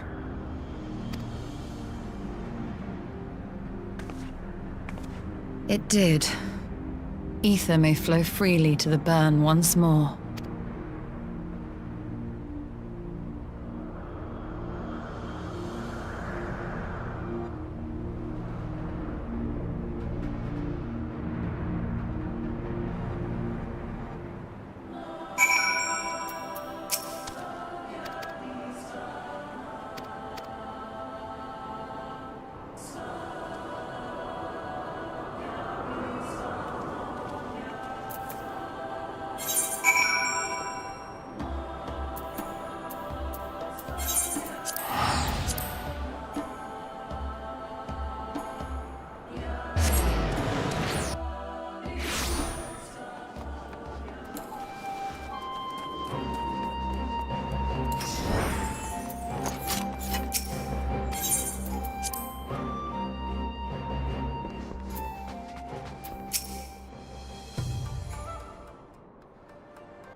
Mistress Lys, Commander Aldin, it gives me great pleasure to formally welcome the city-state of Alamigo to the Eorzean Alliance. The pleasure is ours, Your Grace. I know I speak for all Alamegans when I say that we are glad of this chance to stand with our comrades of the Alliance. And we, for our part, are glad indeed to be able to welcome friends both old and new. Lord Hien of Doma, at your service. Pray, accept my heartfelt thanks for your generous invitation. Nay, 'tis we who must thank you for journeying so far. And 'twould be remiss of me not to acknowledge the part the Scions of the Seventh Dawn have played in bringing all of us together. In times of great unrest, you and yours have been our constant companions, without whom we would not be here. With apologies to Lord Hien and Mistress Alisaie, it occurs to me that we have not gathered in this way since that fateful day in Uldar. The day I lost my arm and my freedom. As I lay in my cell, never did I dream that I would one day be given the chance to represent my homeland at this council. I would not even be alive had you not plucked me from the jaws of death. You, Yugiri, and Alphino. Would that the lad could be with us. I too owe my presence here to Alphino, in so many ways. Until such time as he returns, I mean to carry on his good work as best I can.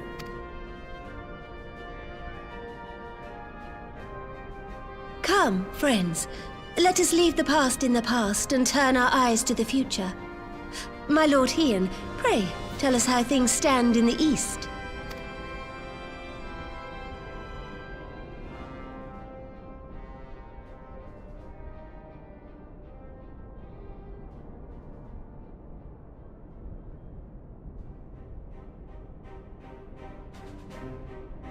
Having heard the rumors of dissent in Garlemald, I dared to dream of a peaceable solution. The Empire will not so easily change its ways. If the Garleans have a mind to take back Doma and Alamigo, we'll be hard-pressed to stop them, even with the might of 6 nations.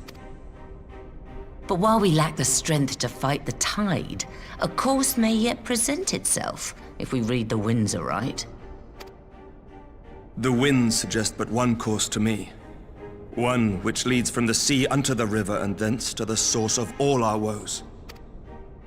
The Ascians. Indeed.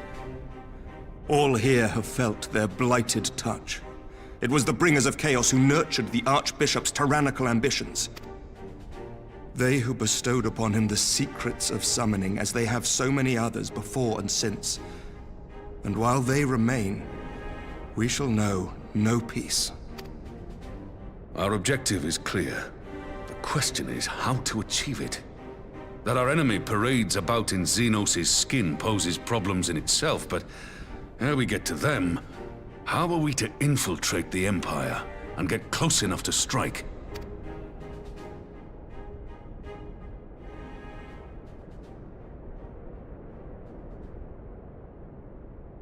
While I see the wisdom in targeting the Ascians, an assassination attempt on Garlean soil would do little to aid our cause, even were it to succeed.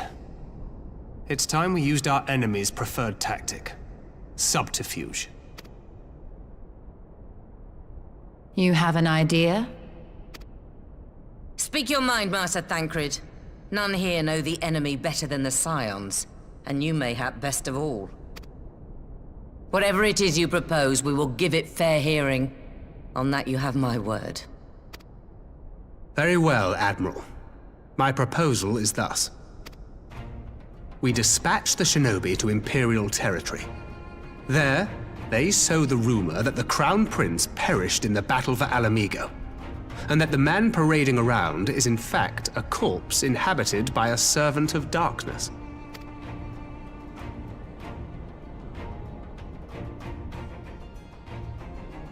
Well, It does have the ring of truth about it. And were the Garleans to learn that their future ruler is a puppet, the Empire would be shaken to the core. But at the risk of sounding stupid, would they actually believe such an unlikely story? I didn't. Ordinarily not. But prior to his miraculous recovery, rumors of Xenos' death had already begun to circulate around the Empire. Ultimately, however, what the masses believe is not our chief concern. Our true objective is to create an opening for rival factions within Garlemald to exploit. Just as a war of succession erupted in the wake of Emperor Solus's death. A war which raged until but recently, plunging the Imperial House into disarray as nephew and uncle grappled for the throne. It is no coincidence that one of Varus's first acts as Emperor was to name Xenos heir apparent, family feuds being so tiresome when armies are involved. Not all welcomed his choice of successor, however. There is no shortage of individuals who aspire to the throne, who would jump at any chance to seize power. The news that Xenos is not only dead, but a puppet to diabolical forces would be too enticing to ignore. The Empire would not be quick to recover from a second war of succession. I am no stranger to infiltrating Imperial territory. With a team of operatives gathered from among the Alliance's finest, the plan should have a reasonable chance of success. Doma already has shinobi in place throughout the provinces. We stand ready to act, and act we must. What say you all?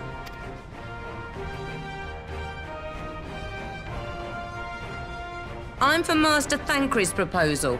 We shine a light upon the Ascian and test the Empire's unity. 'Twas his plot that scuttled Doma's negotiations, was it not?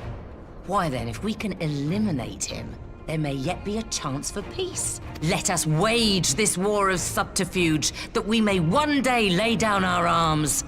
Gods know we never will while the Ascians remain.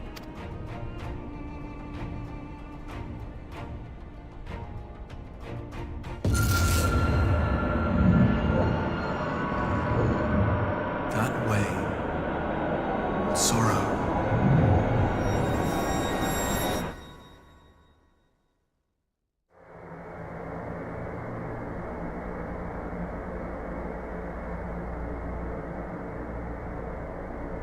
History must be changed.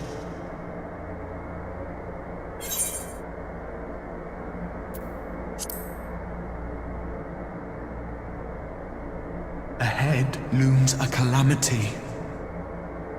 Ahead looms light, expunging all form and life. Twin dooms only you can forestall. Only you. What's the matter?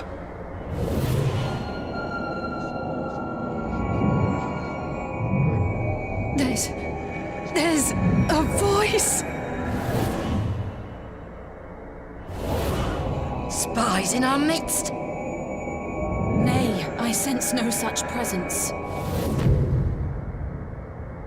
Let expanse contract. Eon become instant. Throw wide the gates that we may pass.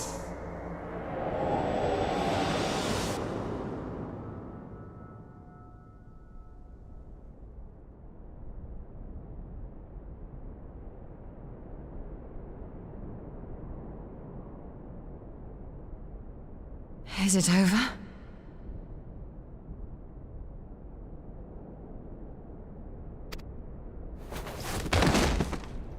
Master Thancred!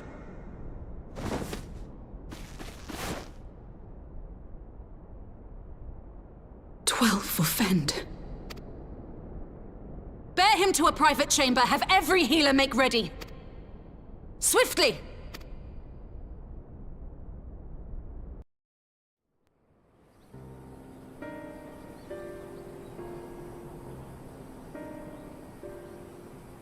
Master Thancred remains in slumber.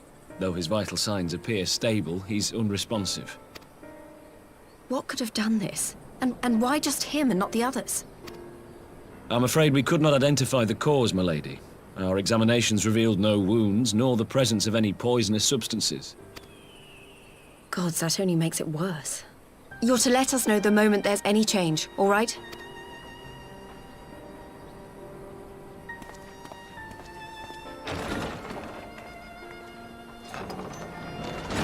Thank you for coming.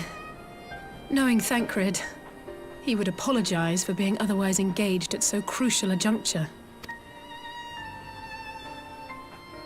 In gifting us a course of action, Thancred sowed the seed of all that is to follow. We have but to nurture it as best we can. To him, I would say, rest easy, that he may wake to enjoy the fruits of our labors. Now, the matter of the mysterious voice must not be forgotten. Will you tell me exactly what happened? Alize and I heard a voice in the moments before Thancred collapsed. It was accompanied by a severe headache, as if something were clutching at our minds. Did you experience the same thing?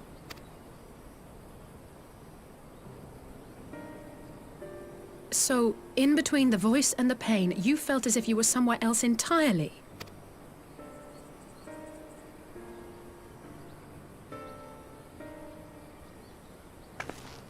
Your testimony confirms my suspicion. That which you experienced was, I believe, your soul being plucked from your flesh. Called. Called? I myself examined Thancred. Reach out as I may, I could not sense in him the spark of life that is his soul.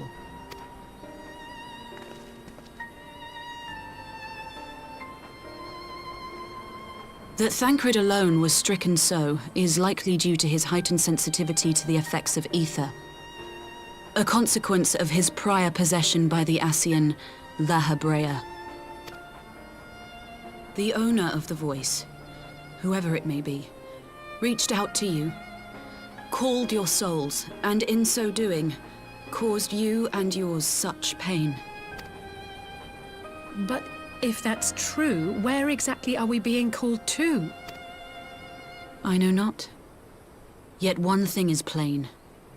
Whoever waits for you on the other side is possessed of a power unlike any I have ever known.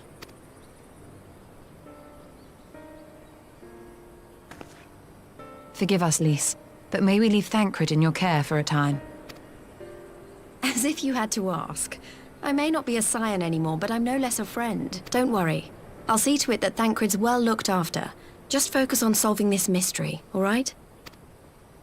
Thank you, Lys.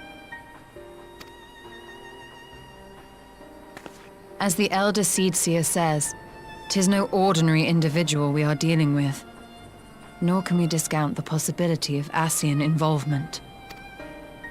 Whoever or whatever is behind this, the sooner we find out, the better.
Urianger!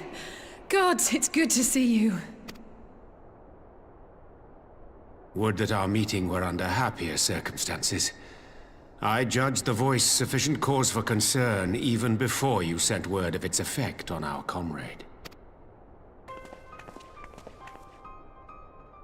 You heard it too, then?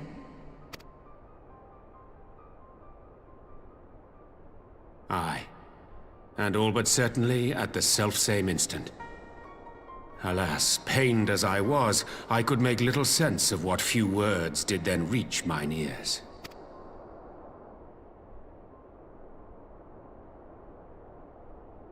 Who do you think is responsible? Could this be the Ascians doing? That I cannot say. Not when so little is known.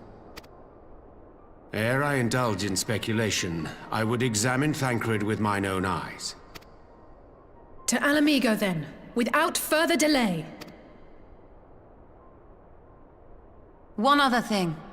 During my visit to the Far East, I observed a strange phenomenon. Thou referrest, I presume, to the localized reduction in etheric density. Well, that spares me the trouble of an explanation. Yes, I noted precisely that at two apparently unconnected locations. I take it the phenomenon is not limited to the Far East. Indeed not. Of late, our agents charged with surveilling the beast tribes have spoken of little else. In every corner of the realm, they tell of places in which the ether hath grown thin. Naturally, my suspicions first turned to primal activity, but the areas thus affected betray no evidence of summoning. I must confess to being quite perplexed. If the same phenomenon is being observed in multiple locations on opposite sides of the world, we may safely discount regional factors. Needless to say, this warrants further investigation. Indeed, I shall make it my task to.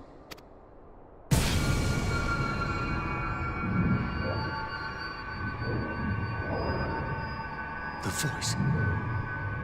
It calleth to me once more.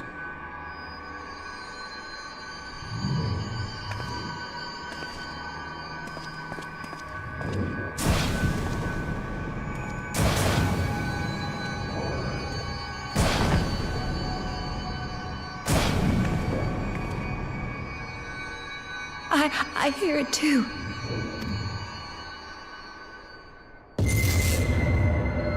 Only you. Only you. No! Ishtola! Urianger! Throw wide the gates.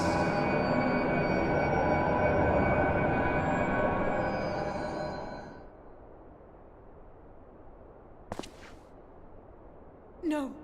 No, this can't be happening!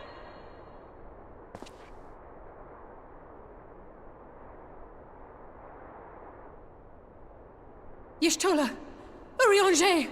Open your eyes! Open your eyes, I beg you! Say something! Anything! Not again. Please, not again.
Here he is, my lady.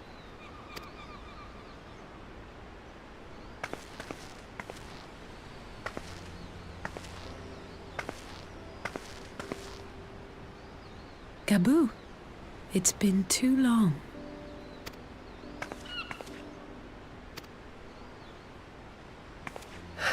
I'm afraid there's been no change. If he can see or hear us, he has given no sign. I see.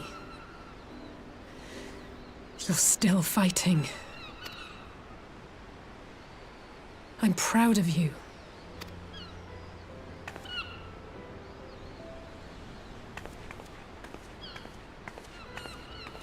We promised that we would come and visit you together, didn't we? Alphino and I. I'm sorry that we haven't managed that yet. You know, with the three of us like this, does it not remind you of that night? Of the stars beyond count twinkling in the heavens? I was feeling pretty low back then. Powerless. But I knew that my brother was close by if I needed him, and that the others would be waiting for me back at the Rising Stones. Not like now.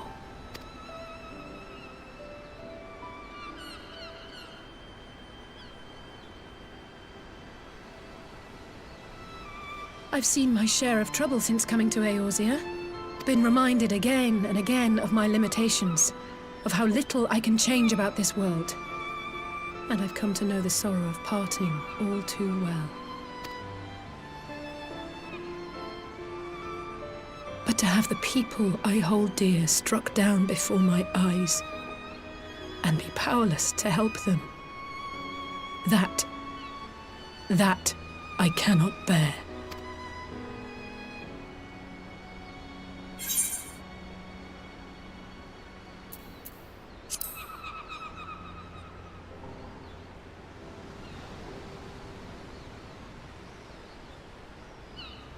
And for that, I am grateful. I don't know what I would do without you.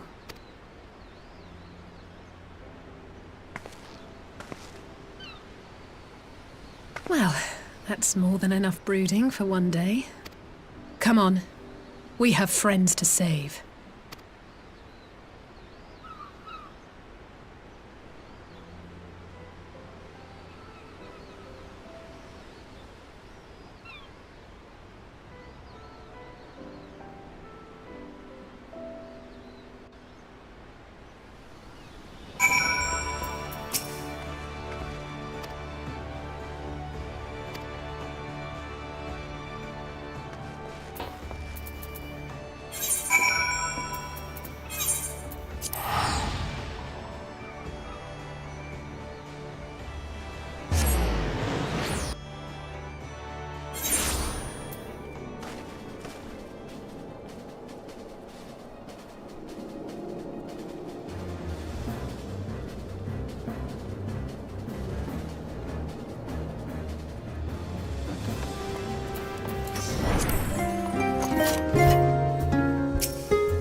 The Populares no longer present an obstacle.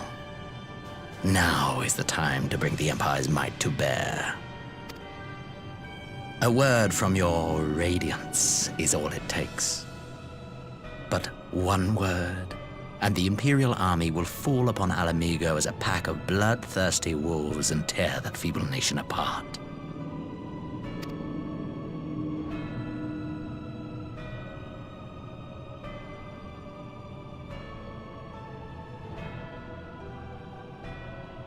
Have you no words for me?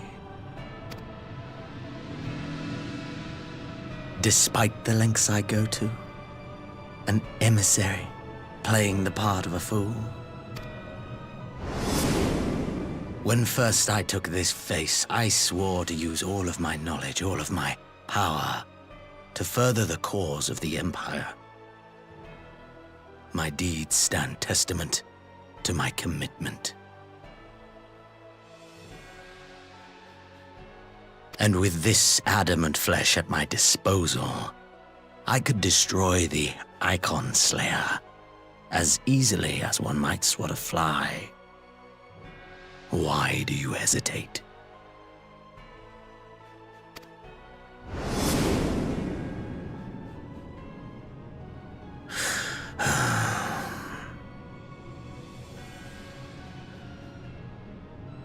Our enemy is resourceful. Though victory is certain now, it will not remain so indefinitely. Deliberate if you must, but be quick about it.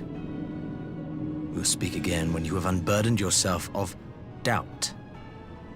Until then, I take my leave, Father.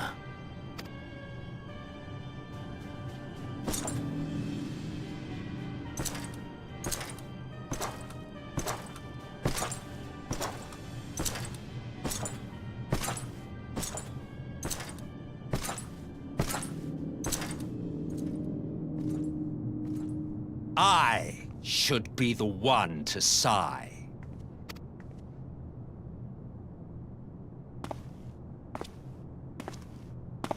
I played my part to perfection. I had earned my rest, and then, thanks to La Habrea's crowning act of idiocy, our favorite emissary sees fit to summon me back. Elidibus was ever a warrior. A most tiresome trait, would you not agree?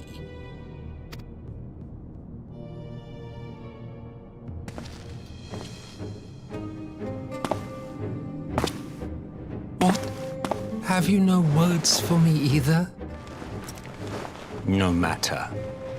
I've long grown weary of this mummery. Now, my dearest grandson, let me remind you of your place in the simplest of terms.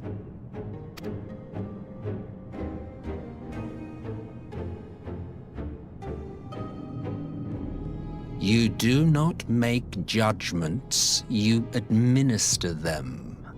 Swiftly and to the letter. Naught else is your concern. Elidibus may be an insufferable bore, but he is no fool. His choices as emissary seldom err.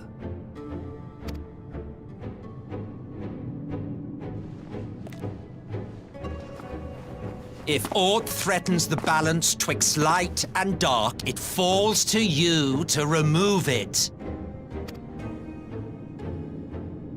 Be it by your own hands or by your armies, you have ample means at your disposal.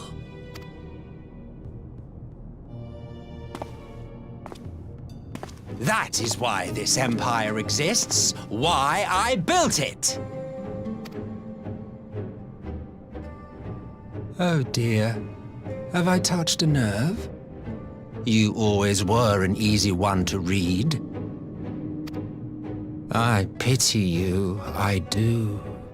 As they say, ignorance is bliss. And I know how much happier you would be not knowing the things you know. The Founding Father was an Ascian, and he created the Empire solely for the purpose of sowing the seeds of chaos.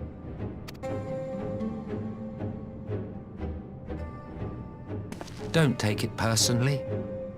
I merely do my duty. To bring about a calamity requires no small amount of power, and there is no surer way to obtain such power than by collecting powerful pawns.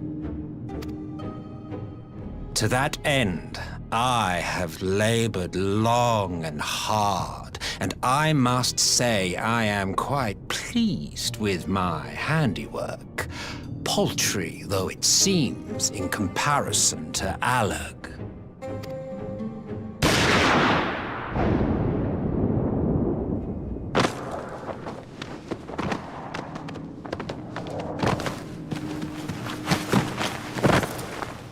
You fiends are overfond of your own voices.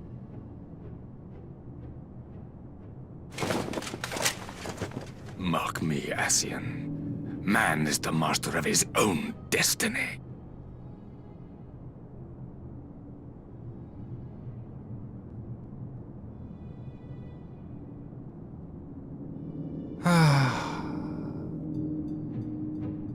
Such a waste of time and energy, both yours and mine.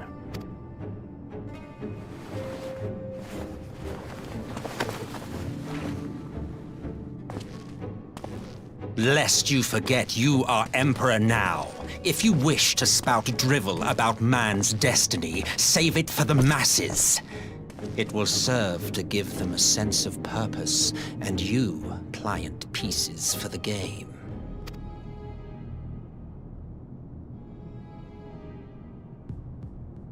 Oh, do stop sulking, boy. You, of all people, should understand. Ours is a struggle to restore both mankind and the world to their rightful state. Viewed thus, our goals are one and the same.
I'm glad you've come, though I'm afraid there's little in the way of good news. After you left, we reached out to both the Alchemists Guild and Stillglade Fane and attempted all manner of treatments. But the results were always the same. Whatever the answer is, it's not alchemy or conjury. Why did it have to be Y'shtola and Urianger and not me? Out of all of us, they are the ones who could feasibly have solved this puzzle. And Elfino's still missing. God, it's all going wrong. Where do we even start? A grave situation indeed. Might I be of some assistance?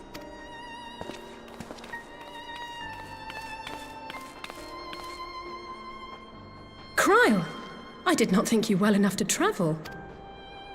When word reached me of the plight of our friends, I could not well stay away. As a fellow scion, not to mention your erstwhile mentor, this is one of those times you should feel free to call on me, regardless of my personal circumstances. Yes, I should have thought of that. Thank you for coming, Kryle. We would welcome your insight. And I should be happy to provide it. Now, what's this I hear about Alphino heading into Imperial territory? That boy always did have some funny ideas. Do you remember the speech he gave when he was accepted to the Studium?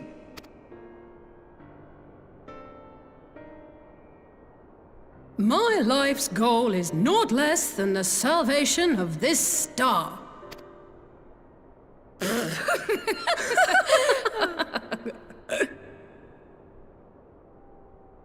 That particular grand pronouncement has been a source of great embarrassment to him, as you know.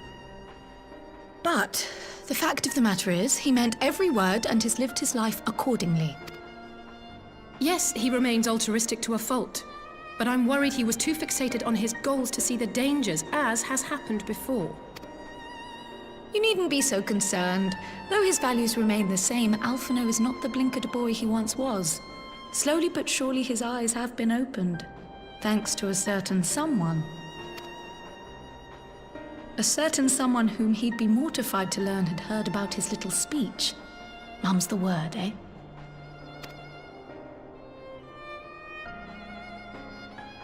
Right, I'd better have a look at our patients. They're in the infirmary, I assume. I'll need absolute quiet, so it would be best if I did this alone. If you'll excuse me.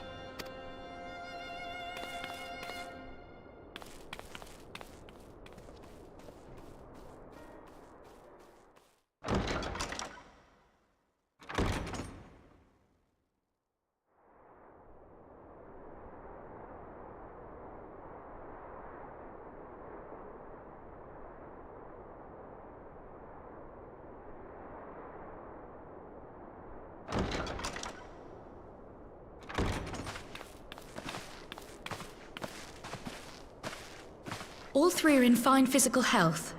At a glance, I would say they were merely sound asleep. Except for the fact that I couldn't sense the slightest trace of them in their bodies. It's as if their souls have taken leave of their physical forms. Ah, yes. The Elder Seedseer made a similar observation. I've read the report.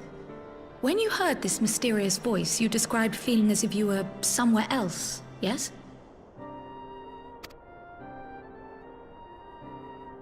If we assume the ether which comprises your essence is being drawn to some other place,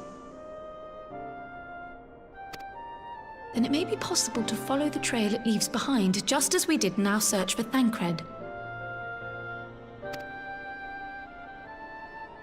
I wasn't around for that, but I can't imagine it was easy. Oh, it wasn't. But that's no reason not to try. I will have need of Master Matoya's crystal eye if I'm even to make the attempt. So I suggest we pay her a visit.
Come to disturb my peace again, have you?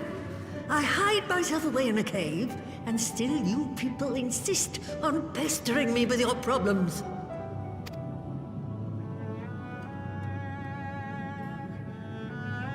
Oh, I mistook you for young what's-his-name, but I see now you're the sister.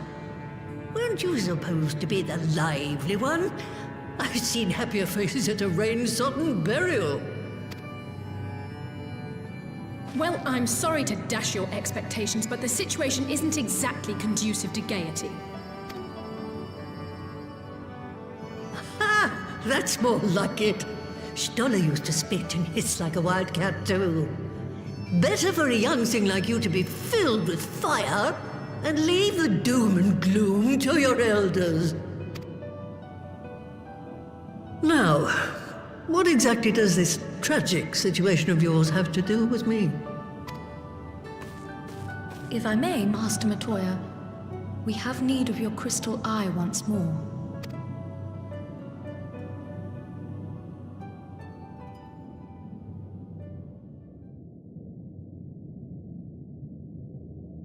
And Stoller is one of the afflicted, is she? Very well. She may be an ungrateful stray, but she's my ungrateful stray, and I'll not see her buried before I am.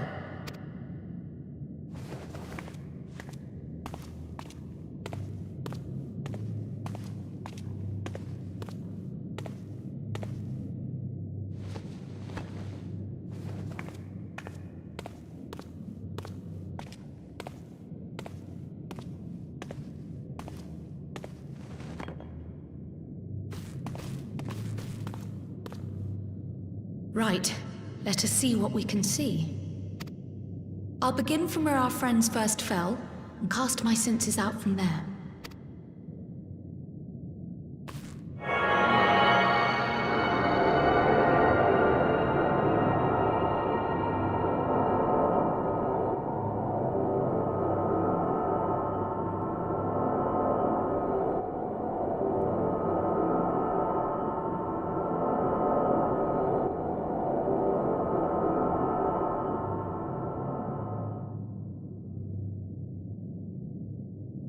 What is it? Did you find them? This doesn't make sense. How is it even possible? How is what possible? Kryl, what did you see? The threads, they just ended. And no, I didn't lose track of them. I followed them as far as they went. It's as if they were cut off. Could their ether have dissipated if it had? Oh, gods! Their bodies are just husks. It's like the broodmother's daughter all over again. No, this is different. The Kalyana girl was already dead, body and soul, when Lakshmi effected her resurrection. Aye, let's not jump to conclusions. If their physical forms yet breathe and show no signs of wasting, then it follows that their souls must still be intact somewhere. But where? That's the question, isn't it, girl? Death has not taken them to the ethereal sea, yet there are no tracks left for us to follow.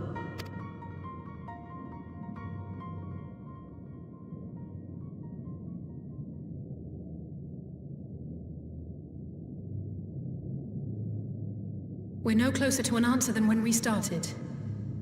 But knowing their souls are still out there is progress of a sort. We just have... Pray, excuse me a moment. Yes? I remember, but... What, to Alamigo? We're on our way. That was Lee's. Apparently, a group of Populares have defected to Alamigo, and Maxima, the envoy Alphino left with, is one of them. I'm sorry. I realize we've barely begun here, but... Go, child, go! You've made up your mind, and life's too short for dithering. I'll do some digging in the meantime and see if there isn't some other method we could use to continue the search. Let's be off then.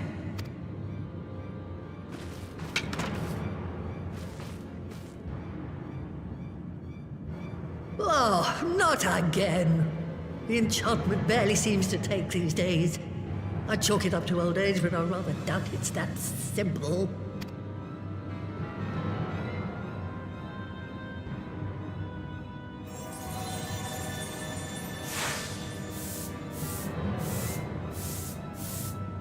Before they took ill, Y'shtola and Urianger were sharing notes on a thinning of the ether. It seems to be happening all over. Does it now? And here I was, all set to blame my woes on that creaking mountain of refuse clogging up the Thaliac.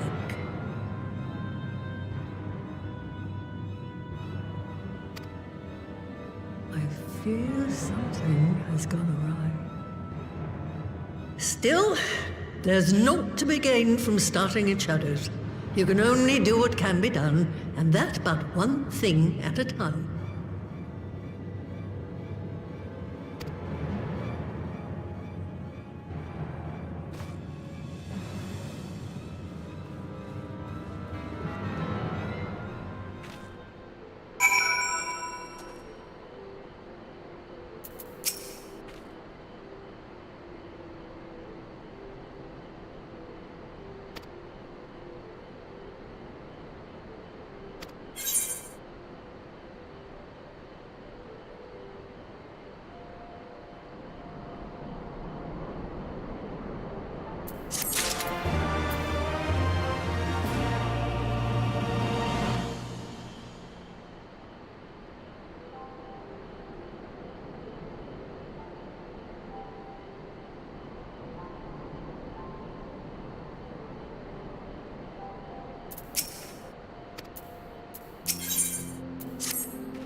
I'm sorry to drag you halfway across the realm, but when Maxima mentioned Alphino, I thought you'd want to hear the news in person.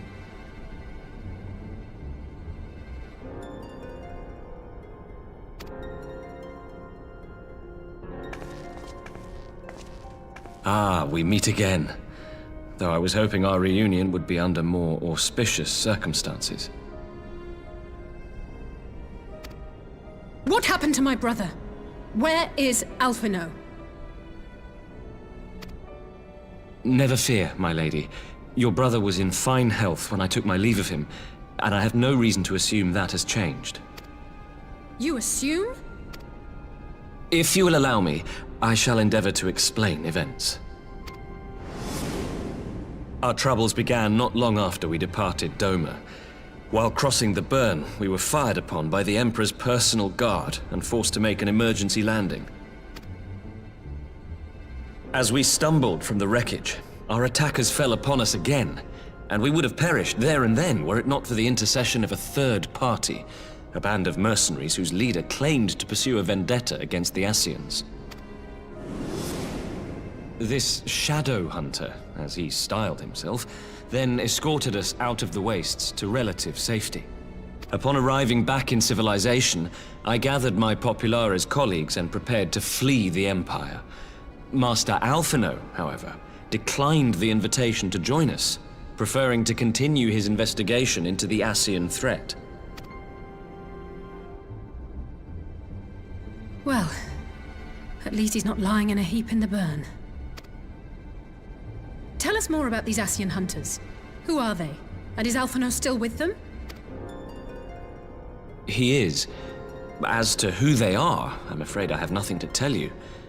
Beyond the fact that they root out and destroy Ascians, they were unwilling to divulge anything which might serve to identify them.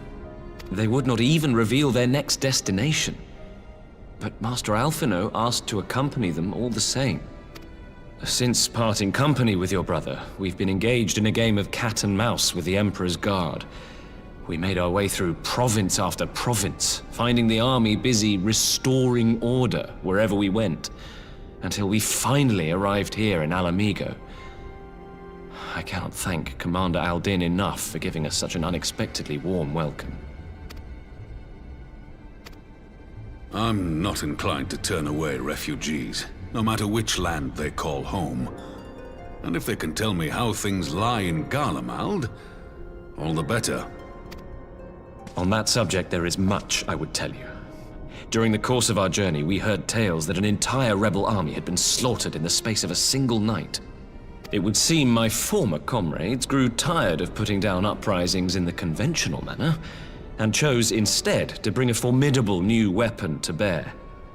Details were sparse, but the rumor alone was enough to dampen the flames of rebellion.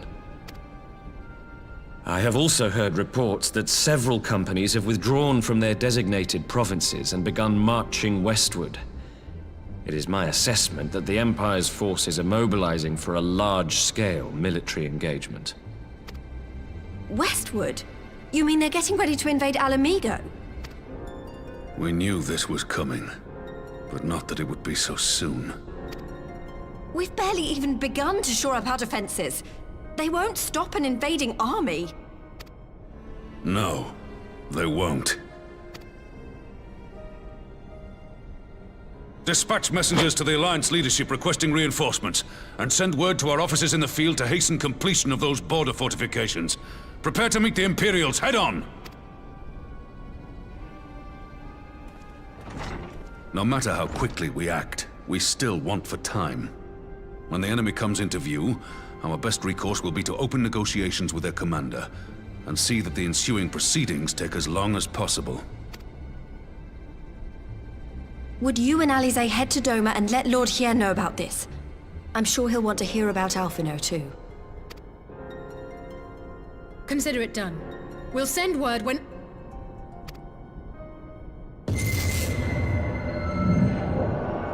Untold sorrow must be changed. Ahead looms a calamity. Eon become instant. Throw wide the gates.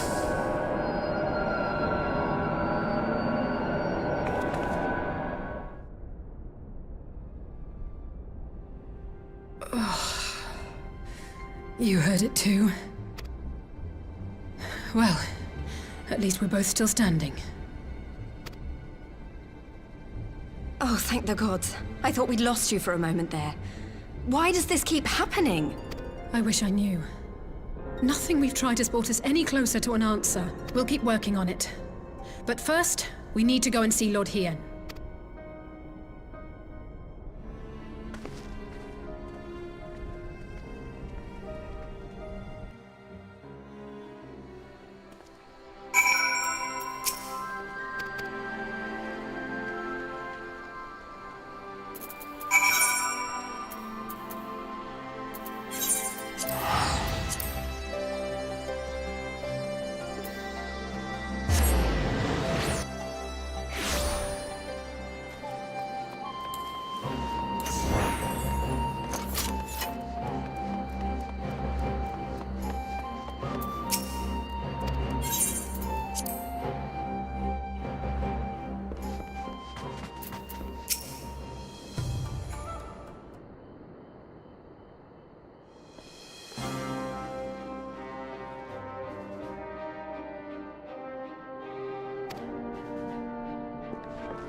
It seems the engineers have matters well in hand.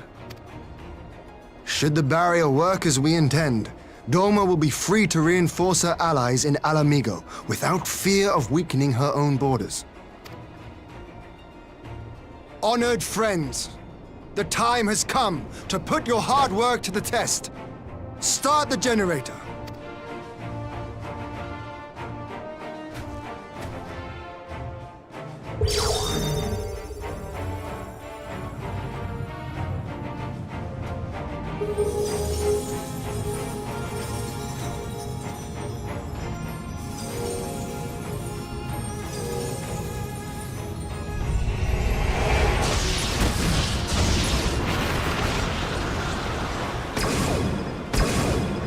Node 1 is operational. Nodes 2 to 8 are reporting similar energy levels. The barrier is forming.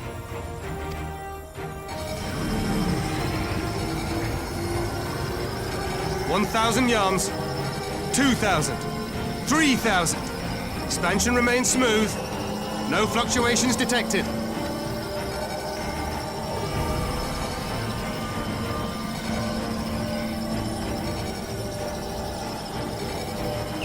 4,000! 5,000! Target altitude reached! The barrier is holding steady at 5,000 yards! We've done it!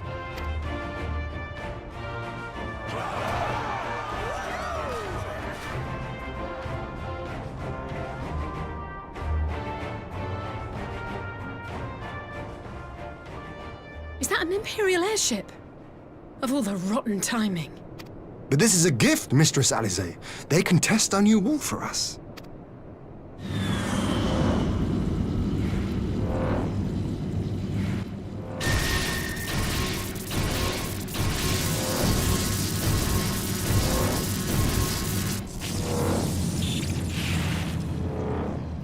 Seems solid enough, though I was hoping for a fireball.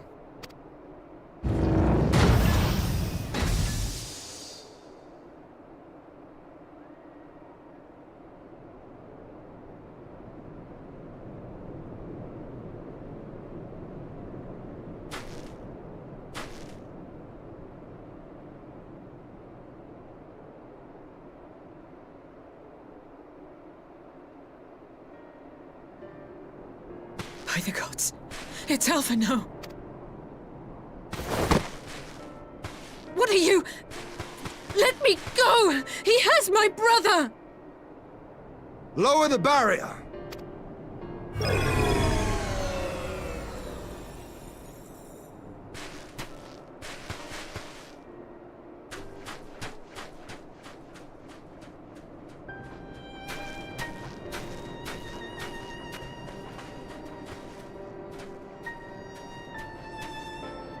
Be at ease, girl. The lad is not dead, merely locked in slumber. No, not him too.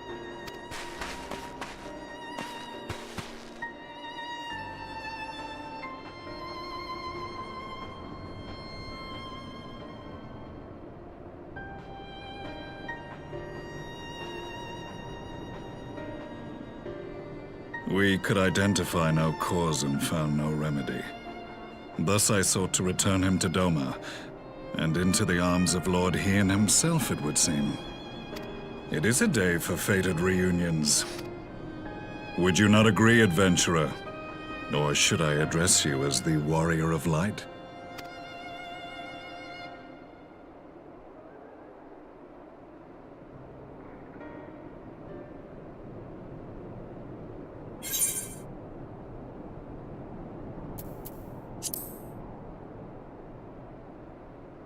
I, Gaius van Baelsar, the Black Wolf. That was the title I was given, one I have long since relinquished.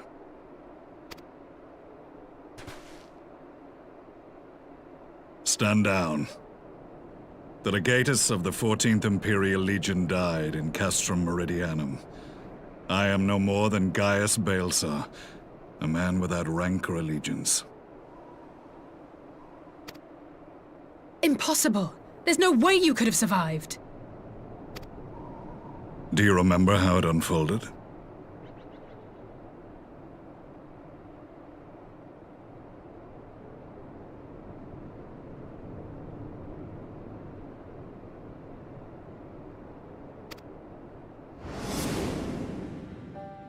I was deceived by La Habrea? How I was convinced that reviving the Ultima weapon would allow me to bring peace to Eorzea? The Ascian used me, as he used so many others, all to further the restoration of his wretched god. Yet even with the might of Alec at my command, you bested me. And as the Praetorium went up in flames, I was content to burn along with it. For a moment at least. A moment of folly. To surrender my life thus would have been to betray all who died for my cause. It was for them that I dragged myself free of the rubble, and swore vengeance on the Ascians.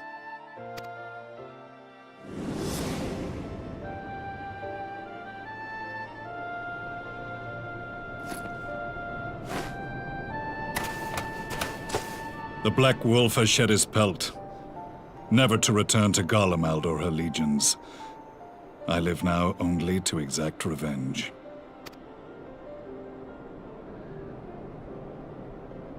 My principal quarry was to be La Habrea, whom I gather you have since ushered onto oblivion. But so many more remain, long as their kind lurked in the shadows, laboring to sow chaos throughout our world. I would see each and every one dragged into the light and put to the sword. Are the Scions not of like mind?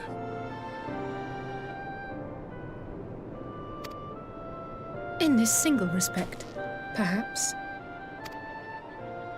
Then I shall continue the partnership the boy began, and share what intelligence I have acquired. Among the Ascians, the Black-Masked Ilk are subordinate to those who wear red. This you already know.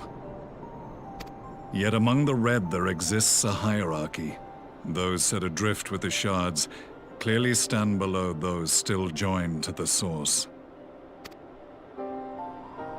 Nabriales, who once dared to intrude upon the Rising Stones, belonged to the former group, and while he was indeed a dangerous foe, his powers were inconsequential next to the paragons of the Source.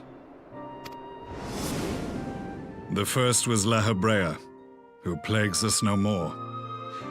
There is also the white-robed Elidibus, and the elusive Emmet Selk, about whom little is known. We have files on La Habrea and Elidibus, but I believe this Emmet Selk is new to us? As I assume my brother told you, we have evidence to suggest that an Ascian now walks in the body of the Crown Prince. Have you identified this interloper? Elidibus seems the most likely culprit. As emissary, it is his role to maintain the equilibrium between darkness and light.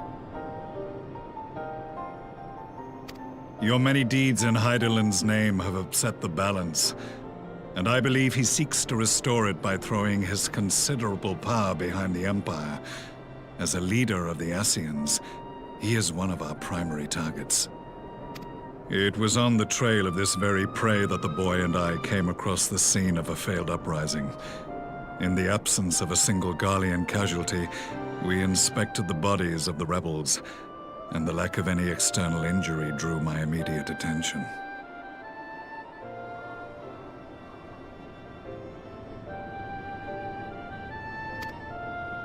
They had been slain by Black Rose, an alchemical invention of the Imperial Army. When I yet served as legatus, I ordered its production halted, and all stockpiles destroyed. Toxic gas is not a tool of conquest, but of extermination.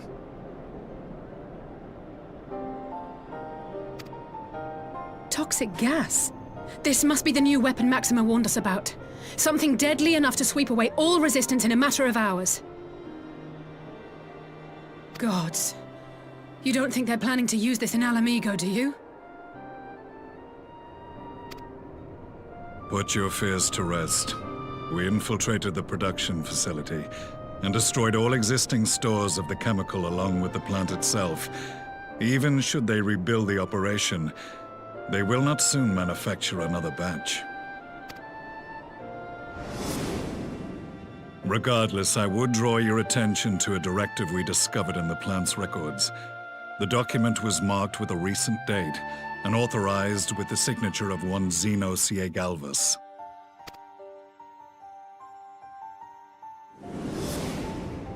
A dead man signing the death warrant for thousands. 'Tis bad comedy.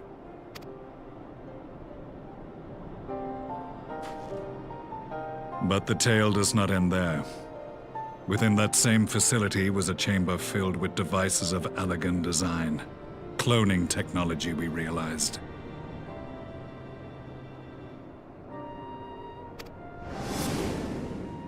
And what should we find in each and every incubator?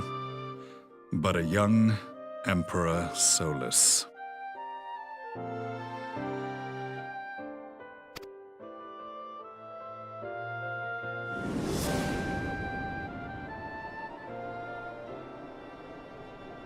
All of which prompts the question, were the Ascians responsible for these abominations, or was it the will of the Emperor? I must know which hand guides the Empire. Though I have given up my rank, I am yet a son of Garlemald, and I will fight for the future of my homeland.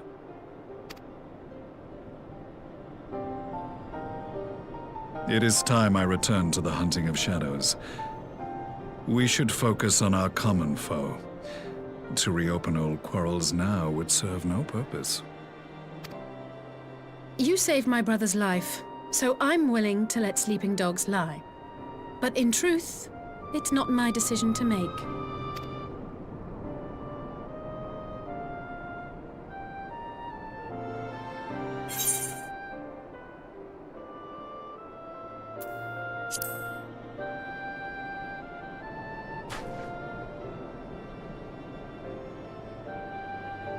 There was a time when I scorned those who placed their faith in false gods, even as I, in my blinkered conviction, place mine in Ascian promises.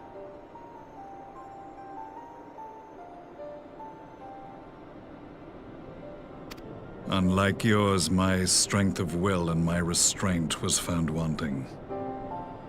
We shall meet again, warrior of light.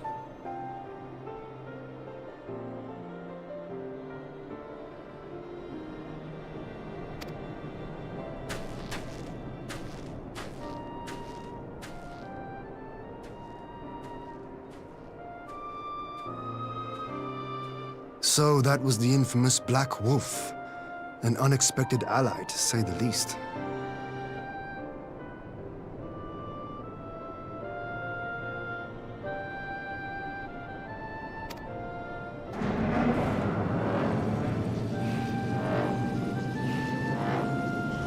Well, I am content to leave the fine-tuning of the barrier to cleverer minds.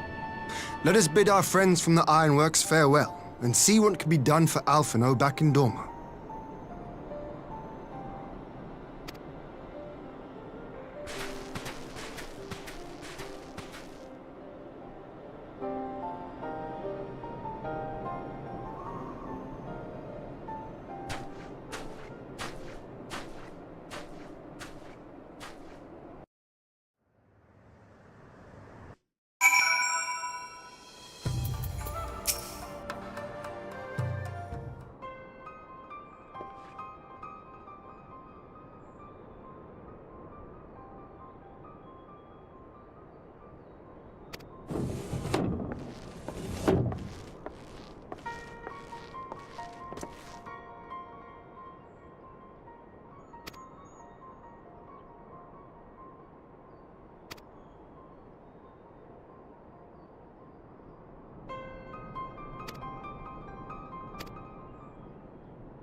Our supplies of Black Rose have been ruined, but the new plant is already under construction. We should have the first batch ready in time for the offensive, Your Radiance.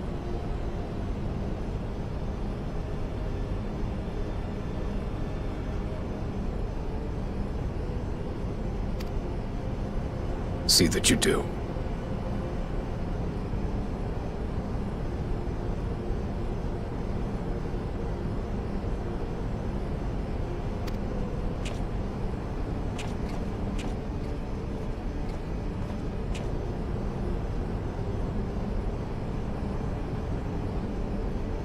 Ah, yes, the infamous Black Rose. If I recall correctly, Gaius did not much care for the invention.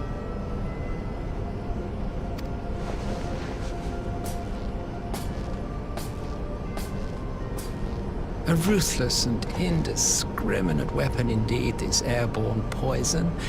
It seems you are capable of making decisions worthy of your bloodline.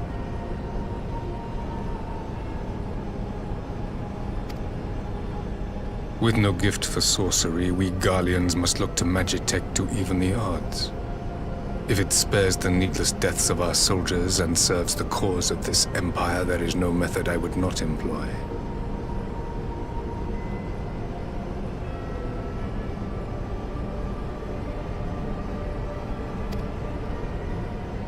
How very noble of you.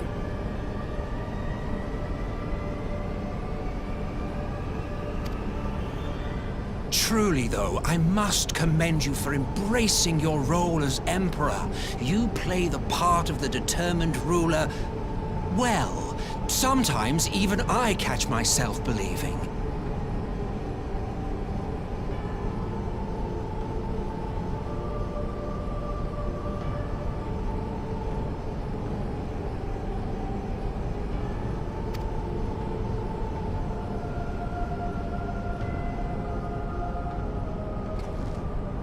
A silent agent of death.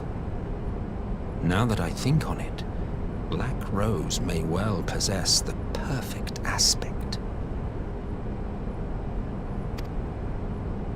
Slowly but surely, the deluge of light has worked upon the ether here in the source, and the gas should be most susceptible to its influence.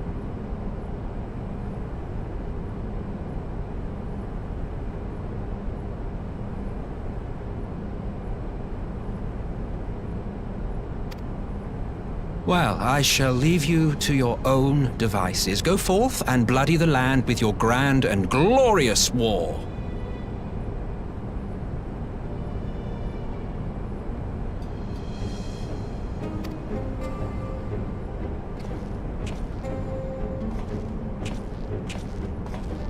While you do what, precisely?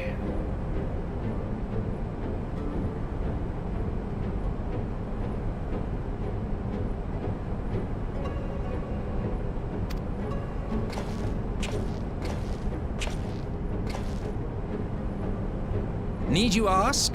I will be doing what all Ascians do.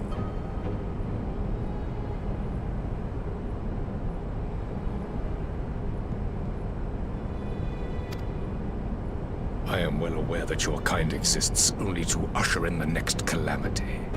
But you seem oblivious to the harm your singular agenda causes to the Empire.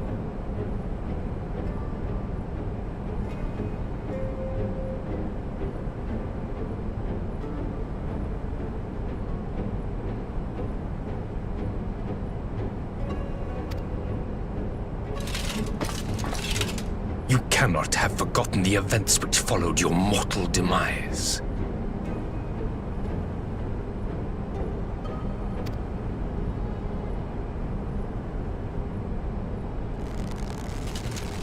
Our homeland was plunged into civil war for your failure to name a successor. The edifice you so carefully constructed was but a hair's breadth from collapse.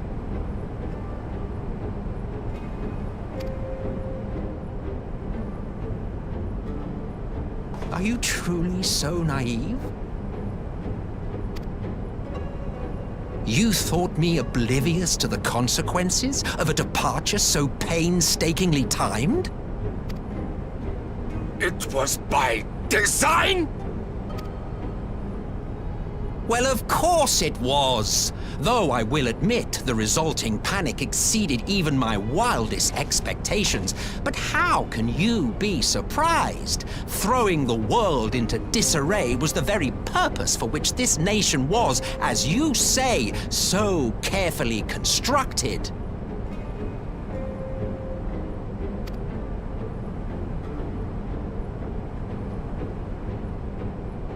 Now, if you have no further questions, I must be on my way.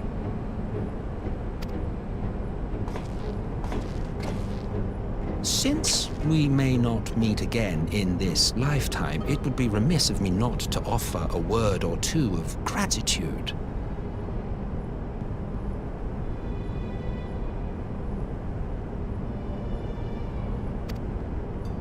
I really must thank you for this surplus of vessels.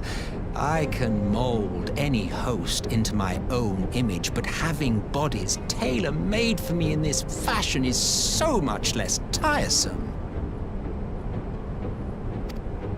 You dabbled in Allagan cloning techniques, yes? It certainly is a compelling, not to mention entertaining, field of research. And of all the options available, you chose the Founding Father on whom to experiment. You have a twisted streak to you, Varus, like grandsire, like grandson, hey? If events play out as planned, this will become something of a family enterprise. You will be the capstone of this world, I the anchor and shard, and together we will give the lie to this star's fraudulent existence.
Welcome back, you two.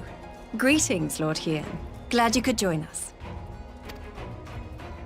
Glad to be here.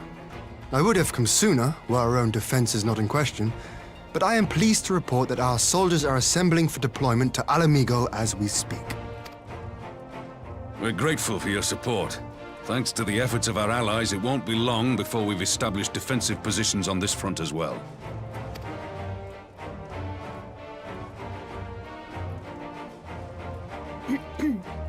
We have some good news, too. Alphino has come back to us. As for the bad news...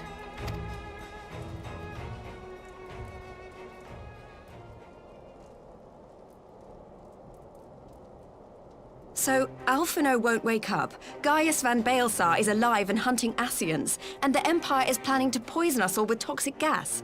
Does that sound about right? Ordinarily, any one of those things would have left me in shock. But the way things have been lately, it's all starting to seem pretty normal.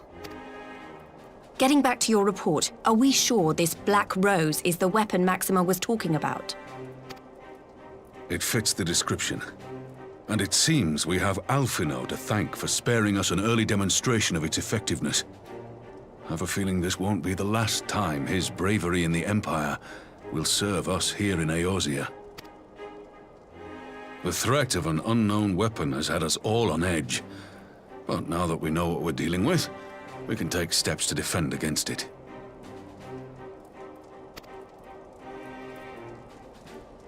As for Gaius, I'm not sure what to think. Am I happy he's alive? Not in the slightest. Am I happy he's hunting Ascians? Aye, I'd have to say I am. Oh, speaking of Garleans you didn't expect to see, we have a tale of our own, as it happens. When we sent envoys to the Imperial Army to request talks, they returned with the message that Varys Zos Galvus would be attending.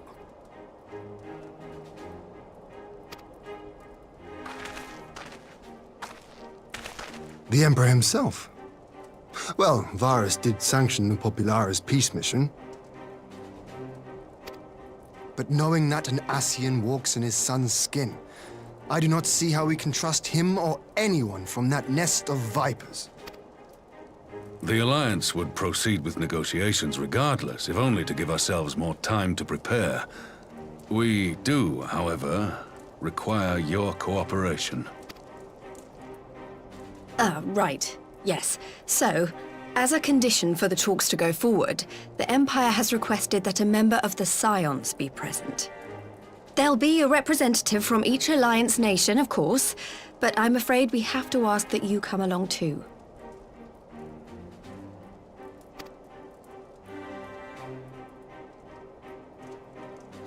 God, Lise, you know how much I hate politics.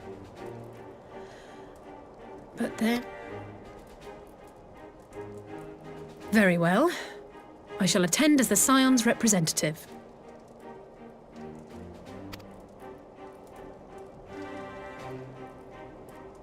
In case you're wondering why I didn't ask you, the Empire also requested the presence of Eorzea's champion.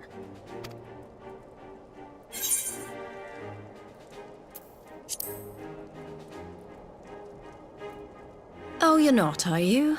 Come on, if Alizé can put on a brave face, then so can you.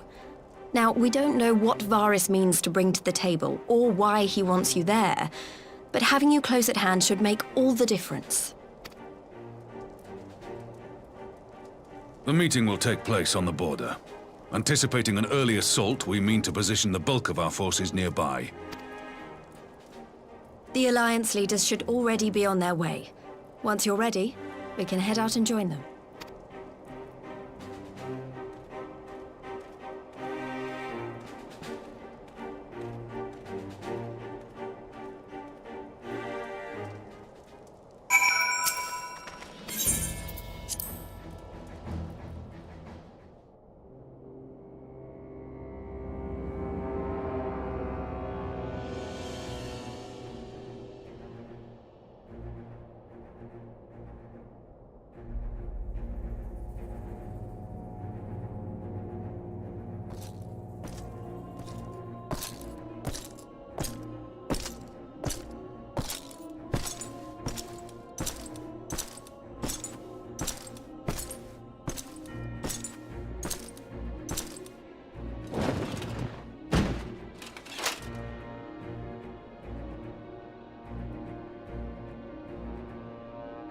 Esteemed representatives of the Eorzean Alliance.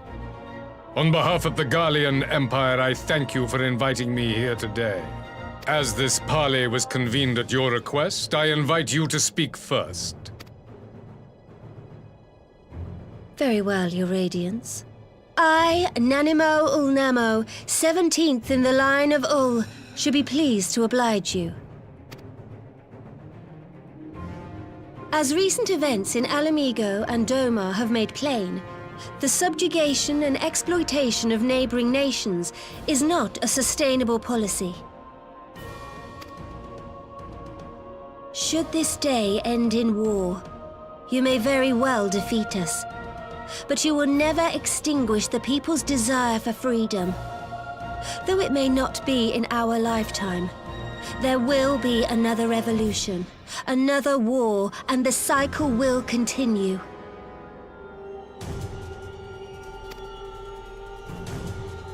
Doma has entered into a concord with the nations of Eorzea, a partnership wherein we recognize one another as equals. Garlemald could be afforded similar treatment. You need only set aside your ambitions and join us in paving a path towards peace.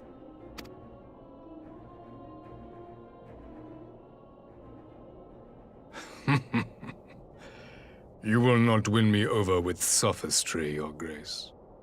As you know only too well, this alliance lacks the strength to keep the peace within its own borders. Even now, your struggles with the Beastmen continue unabated. Divided, you sow this fertile soil with the seeds of your differences and reap naught but discord and chaos for your trouble. Eorzea must be united under one leader, one purpose. I would offer you both and bring an end to your strife.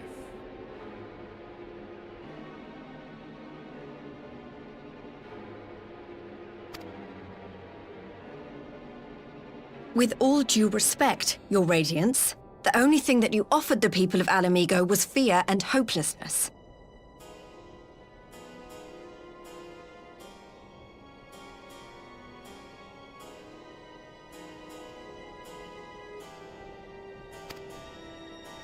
The citizens of Doma can also attest to the meager arms of imperial rule.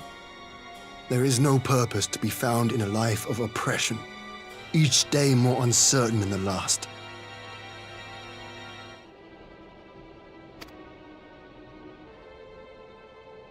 Our people are willing to die for their freedom. A great many already have, and countless more will, if we don't put an end to this madness here and now.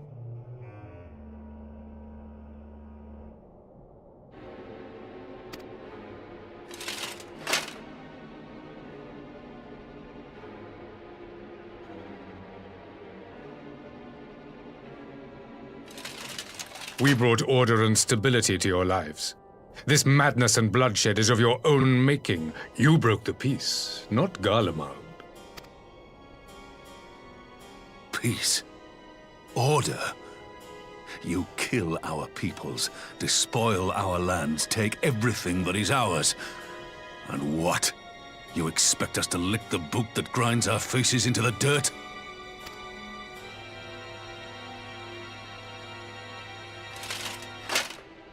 I expect you to weigh the costs. To recognize that countless lives have been lost on both sides in pursuit of a greater good, and to not squander all we have achieved in a fit of petulance.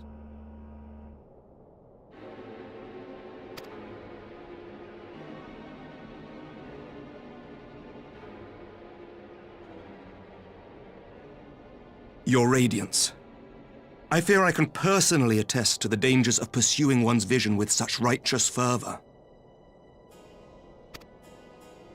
For 1,000 years, the Holy See of Ishgard waged war with dragons.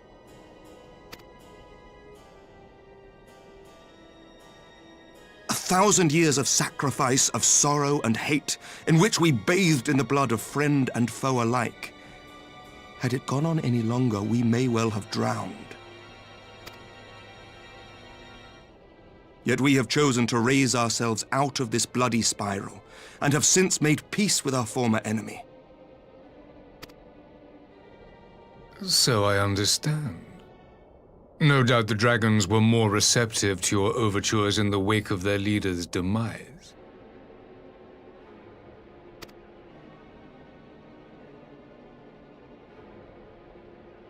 You speak of peace, yet use war to achieve it. Your father would not have bothered to obscure his intent with honeyed words. He understood that strength is all that matters in the end.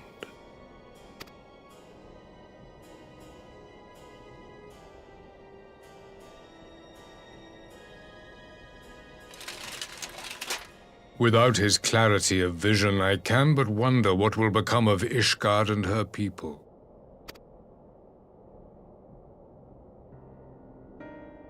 There was a time when Garlemald too lacked a leader of conviction. Weak and unable to wield magic, we were at the mercy of the strong from whom we sought refuge in the bitter cold of the north.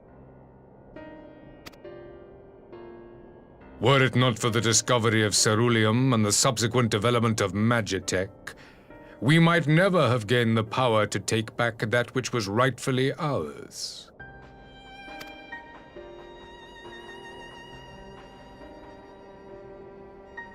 You speak as if your people were the first to have been driven from their homes. Limsa Lominsa was built by wayward souls in search of a place to call their own. On the shores of Vilbrand we found it, and from those humble beginnings did we grow and flourish.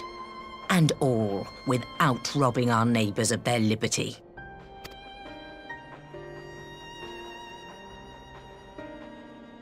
So saith the pirate. Am I to believe that you simply asked the kobolds to yield up their lands and that they were happy to oblige you? That you did not drive them out like rats in the hold of one of the many ships seized by your privateers?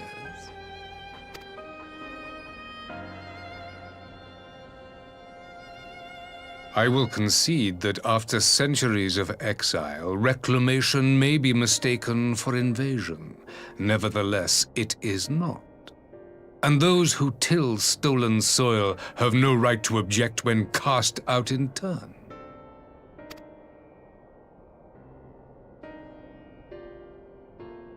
Your uncompromising nature rivals that of the Ixal.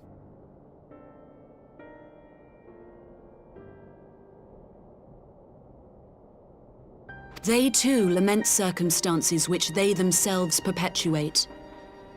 Were they but to embrace peace, we would welcome them with open arms. Indeed, some few have done just that, and now receive of the Twelve's Wood's bounty.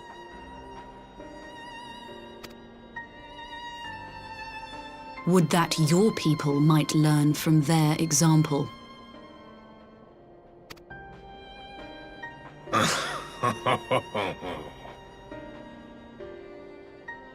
You dare compare us to the Birdmen? You who thought to invoke the 12 and threaten all of creation?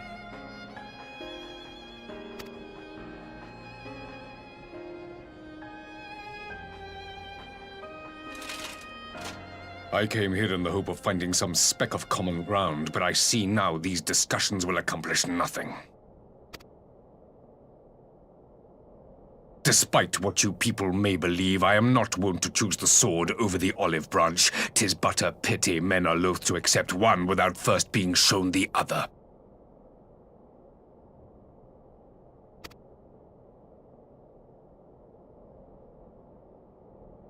Wait! I beg you. This meeting was supposed to be a chance to find a way forward together, not to bemoan the missteps which brought us here. Please, if you truly consider violence a last resort, there must be a way we can come to an agreement.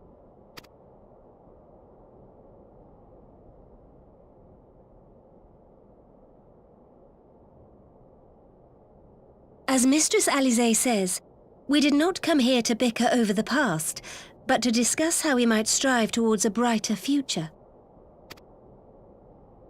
Emperor Varys, may I suggest a short recess, that all present might compose themselves prior to beginning anew?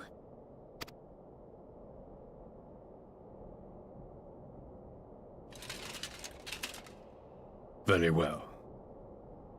I pray this intermission will suffice to move these talks in a more constructive direction.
Now then, who would have the floor?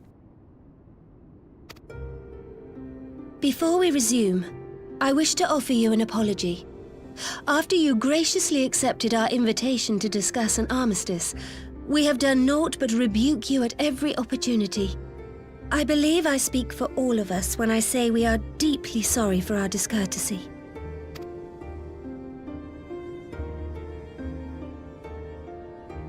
I'll admit your familiarity with our affair surprised me, and served to remind me how little I know of yours.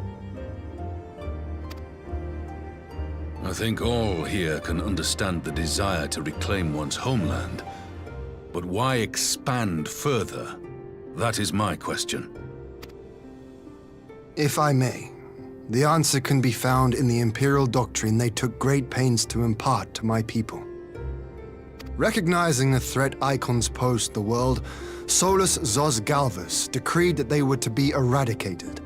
To this end, he began a campaign to unite all lands under the Garlean banner. Or so we were taught. Yet the Emperor only reached the burn, the Barren said to have been laid waste by Icons, after conquering all the lands that lay between. What is more, I am quite certain the practice of summoning was not nearly so widespread in the days before the Empire's founding.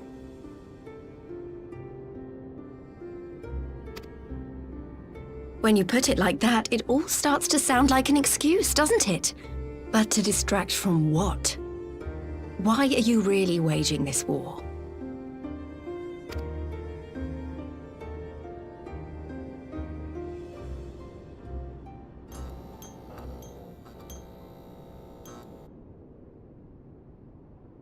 Finally, you ask the right question. I can but hope you heed mine answer and at last accept the righteousness of our cause. My goal is this: to return the world to the way it once was, the way it was always meant to be. In doing so, mankind will be made whole once more.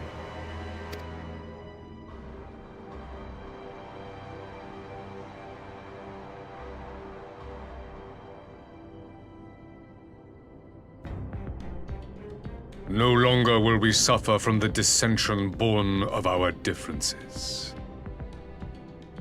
There will be but one race, a perfect race, as we were when time began.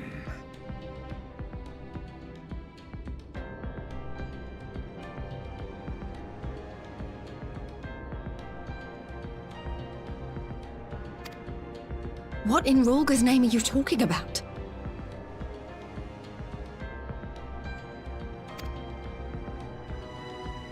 I am talking about the origins of this star, of the source and its 13 reflections. At the instant of the great sundering, 'twas not only the world that was shattered, but mankind itself.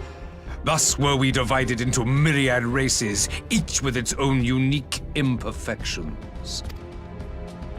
That is why man looks upon his neighbor and feels fear and hatred, why he wages war, why he kills his brother.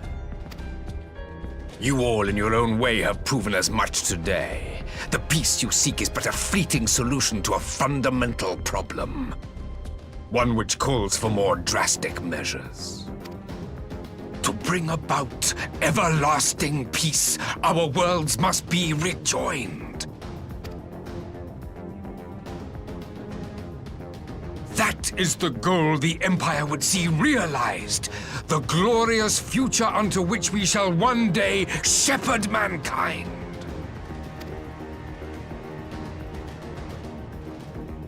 A rejoining of worlds. I have heard this tale of the Source and its reflections before. Are these not the self-same desires as the Ascians? Emperor Varys, do not trust in their words.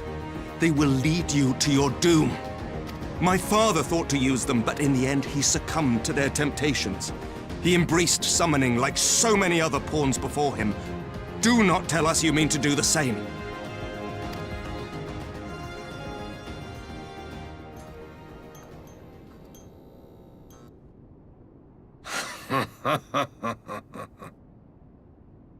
To be a pawn, free from the burden of choice, would be a blessing.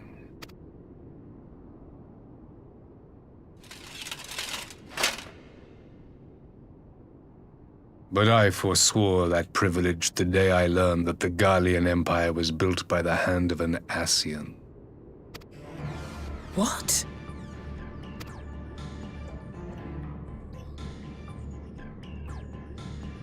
Yes. My grandsire, the former Emperor, is of their number. And who better to build an empire capable of bringing about the calamitous change we desire?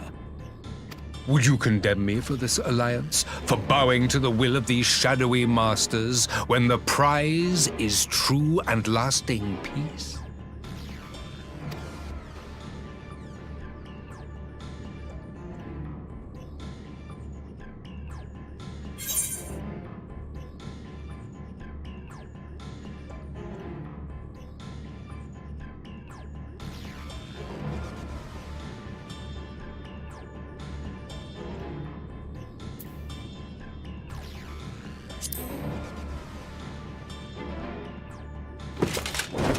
I come not to conquer, but to liberate. To free man from the prison of divergence. Imagine a world united. One perfect race beneath a single standard. An army before whose might these servants of darkness and light would fly as leaves in a storm, never again to meddle in man's affairs. We would be the masters of our own fate.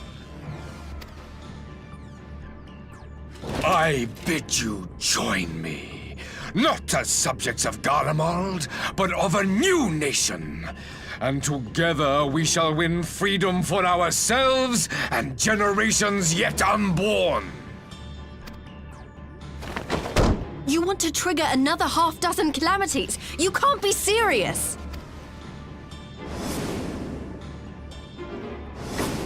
Have you forgotten how many died? There will be no one left. Do you truly imagine we would aid you in your bloodletting? It is unthinkable, unconscionable.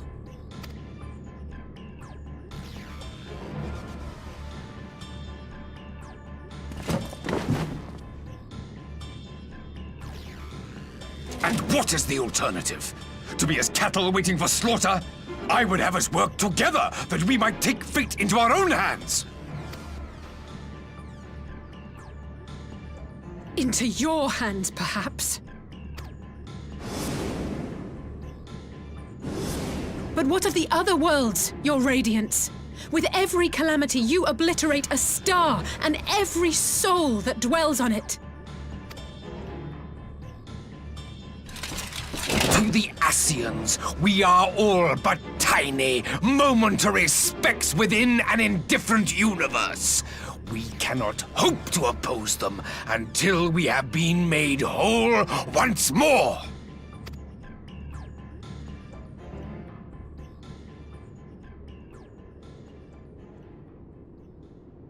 Are these truly the words of Garlemald's ruler? The flaws and foibles which you so abhor are what make us who we are. Every nation, even yours, Emperor Varys, is made whole through the combination of these imperfections, the strengths of one compensating for the weaknesses of another. While it is true that man succumbs all too often to anger and avarice, he may yet overcome his baser instincts through the forming of bonds with others, fostering community and cooperation. That the protector of an empire should not only reject these fundamental truths, but seek to change them at so dear a cost to life is indefensible. Such a man is not fit to govern.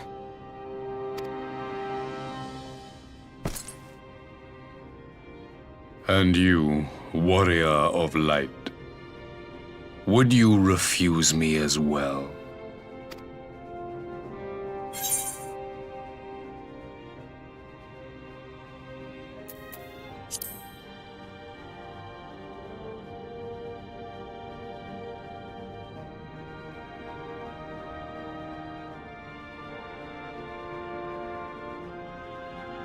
It would seem the Alliance is of one mind on this matter.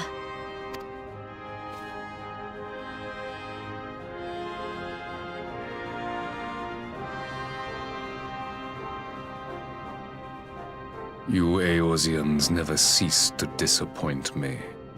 Though I suppose I have only myself to blame for expecting more from savages.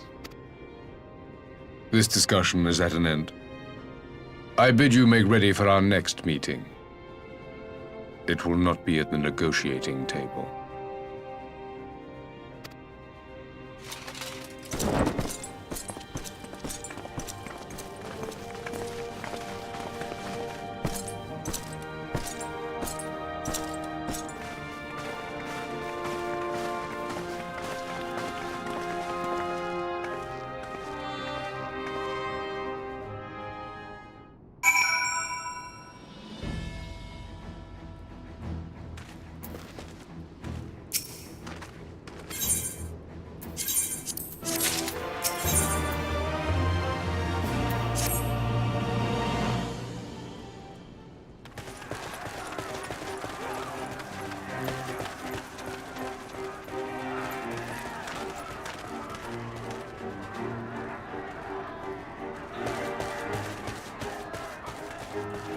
I'm not sure what I was expecting from our meeting with the Emperor, but it wasn't that. Still, at least we know now what he's really after. Aye, a future built on a mountain of bodies. I too want the Ascians dead, but not at any cost. The last of the reinforcements from Doma arrived not long ago. I pray it will be enough. Given the Emperor's stated goal, this is a battle we can ill afford to lose.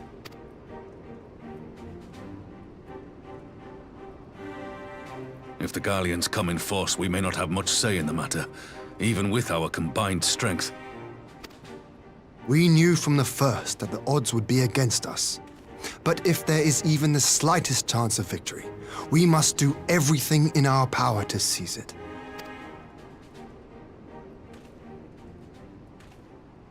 We must seize it, full stop. Hear, hear!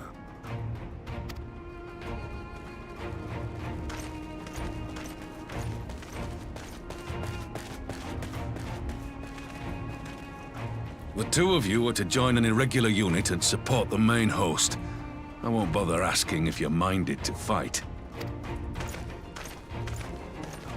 After coming this far, how could I not? And for once, there's no one around to countermand me. Not that they would. Not even my brother. But we all know who'll really make the difference. Ready to frighten some Garleans?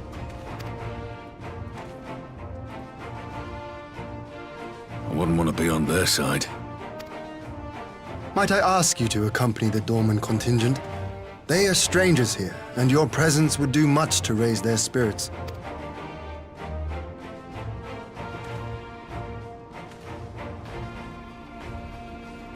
We would be honored. When our people stride out with you in their midst, I dare say the Eorzeans will feel an ilm taller themselves. High spirits have a way of spreading. Ah, what I wouldn't give to join you. But my duties as field commander will not allow it. I'll leave the front lines in your capable hands.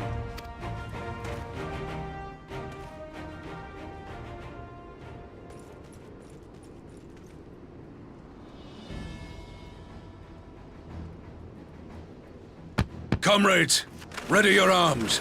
The hour of battle has come.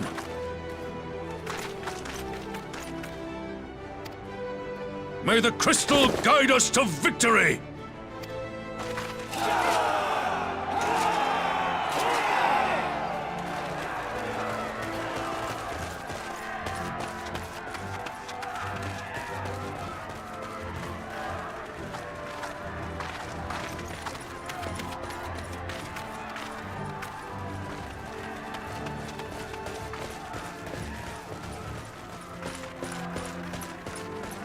Since the others couldn't be here, we'll have to fight twice as hard. If Alphinaud wakes to find the Imperials have won, I shall never hear the end of it. It's strange. I thought I would be terrified when the fighting started. I should be terrified. But with you at our side, I can't help feeling everything is going to be all right. So please, don't you dare leave me alone.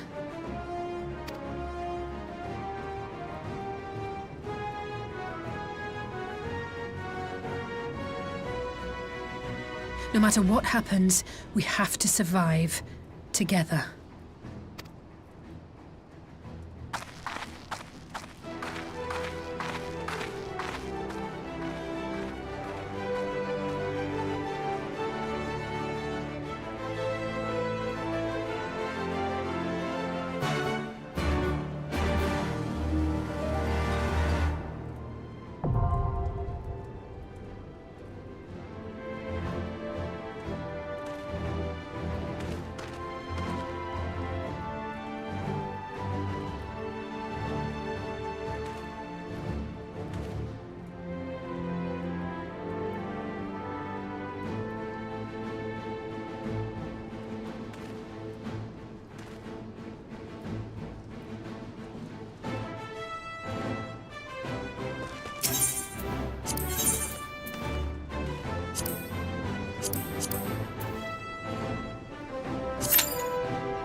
You underestimate me!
We did it!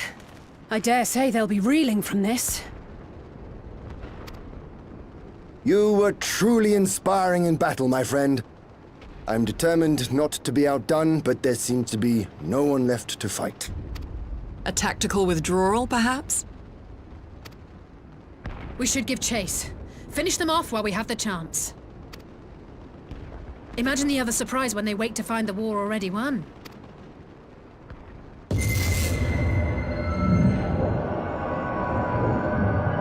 The light will expunge all life. Only you can forestall the calamity. Throw wide the gates. No! No! No! Not like...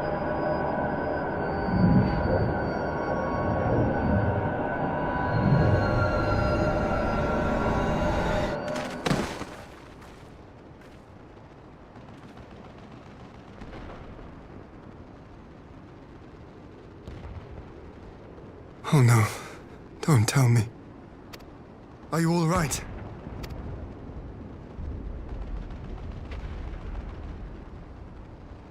Quickly! We must get her back to the encampment.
There have been several skirmishes along the border, but as yet neither side has delivered a decisive blow. We had long assumed that the Garleans would overwhelm us in a straight fight, but we seem to be gaining ground, albeit slowly. As to why that might be, the most likely explanation is that they have yet to commit all their forces.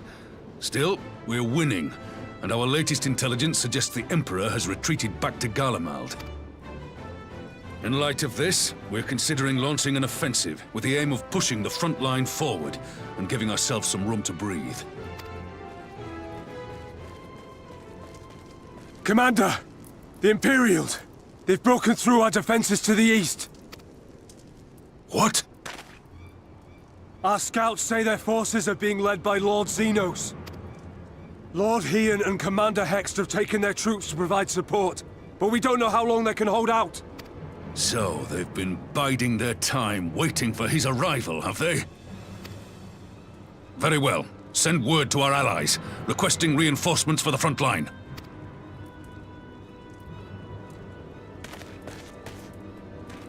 Should the worst come to the worst, I may need to enter the fray myself. But what of you? Do you still have the strength to fight?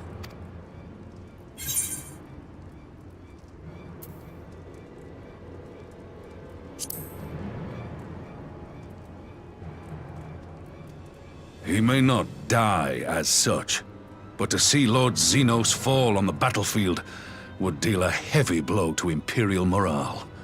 I'll see to it the men stay clear.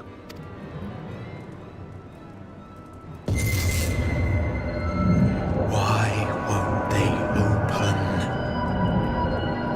Please, I bid you open!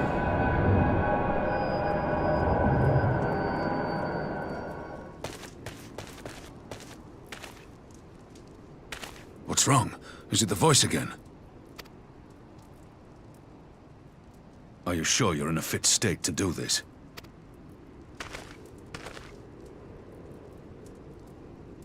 May Ralga grant us strength. Give 'em hell, lad. I, for my part, will defend this place to my dying breath.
This one's for you, Ada!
Here it comes!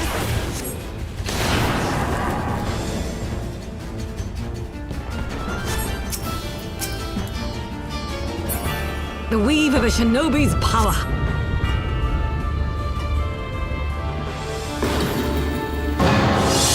The art of my forebears.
Magic with a Garlean body.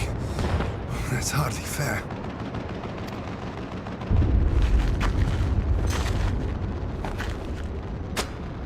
Still, he must be stopped, no matter the cost.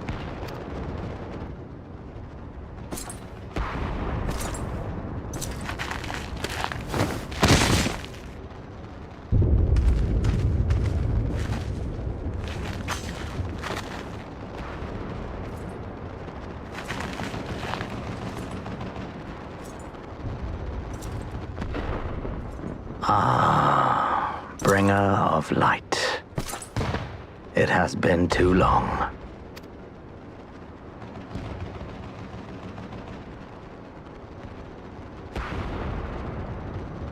No words to mark our reunion? So be it. Equilibrium must be restored, and only your death will redress the balance.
I see.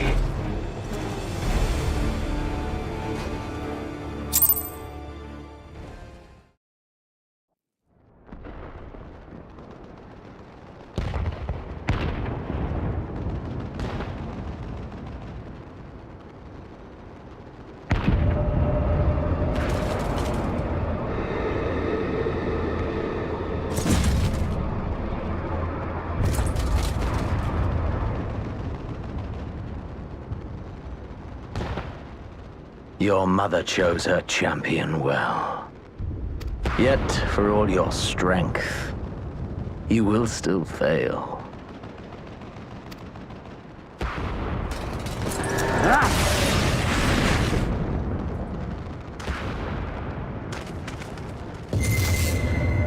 Please, I beseech you.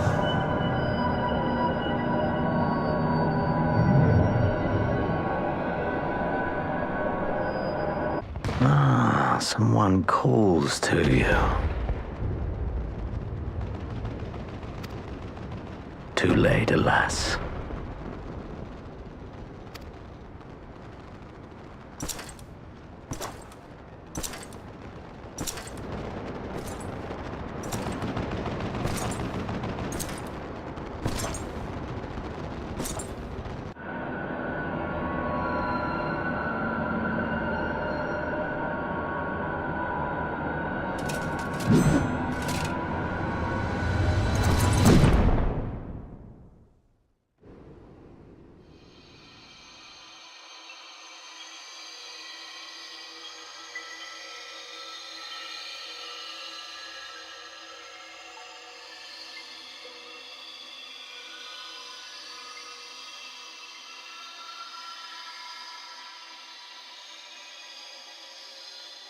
At last, I found you.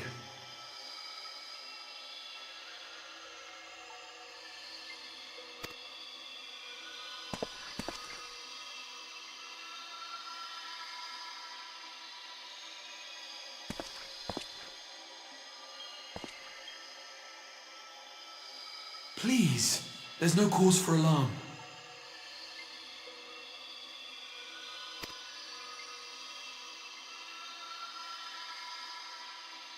Though, I confess, this is not where I had intended to meet. But the place of our meeting is of no consequence, like the war you wage. Win or lose, the path you walk leads only to oblivion. The better path leads you here, to me. I have need of your strength.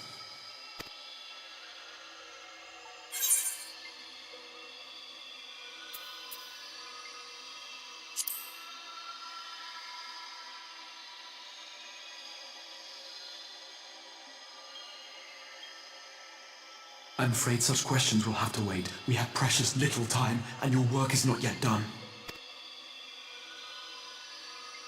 Go to the Crystal Tower. I have left something for you near its base. It will serve as a beacon of sorts, one which I pray will help you on your journey. All you need do is find it. I will take care of the rest.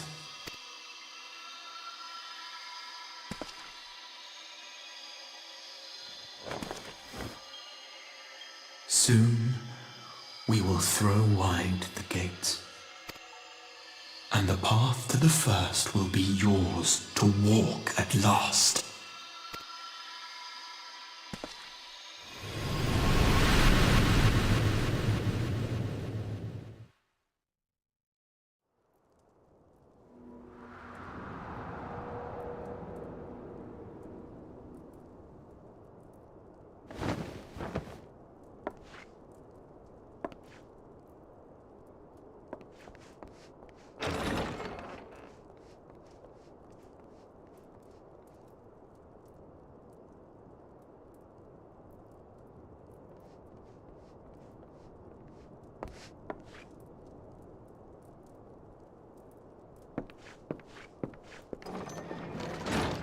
You're awake.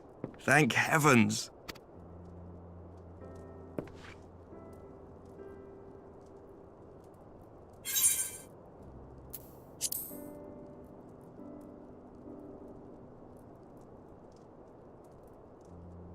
I see you recall that much, at least. In the midst of your duel, it is said you faltered, and that the Crown Prince seized the opportunity to deliver a mortal blow. Yet before his blade could find its mark, he was distracted by the arrival of a second adversary who bore you away from the battlefield and into the hands of our chirurgeons.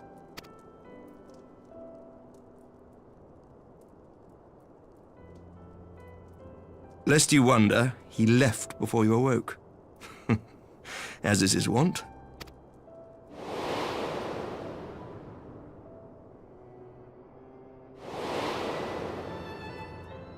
Estinian never was one for emotional farewells.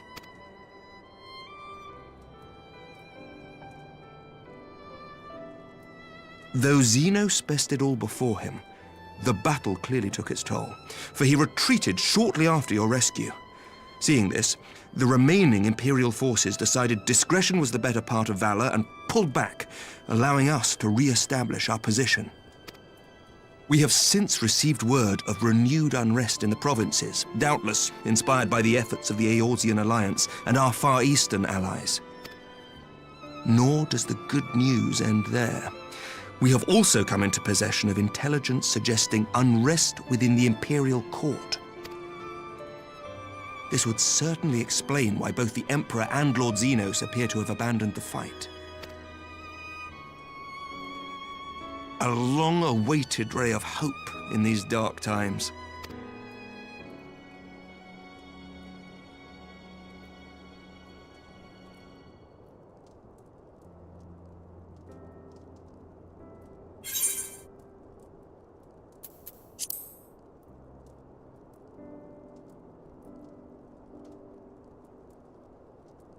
Yet to awake, I'm afraid. But please, concentrate on your own recovery for now. You have carried the hopes of some half-dozen nations, and we are all eternally grateful for your efforts. But no one is without their limits, not even you. Leave this fight to us, my friend. You have earned your rest. But before I forget, I was asked to deliver a message as soon as you awoke. A reminder that you are not alone, though many of your allies have fallen. When you are well and rested, you are to return home, where friends will be waiting for you.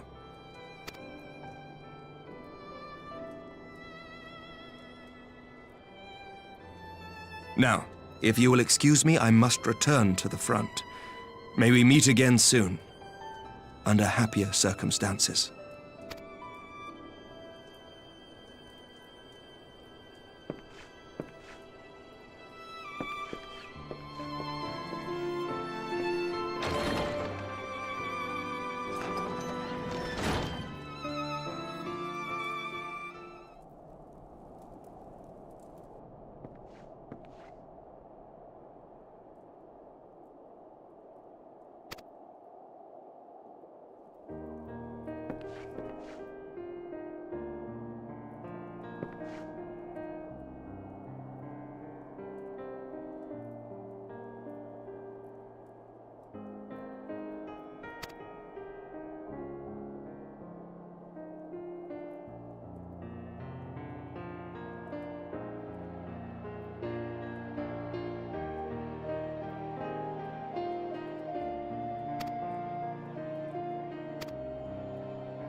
By the 12! I don't believe it!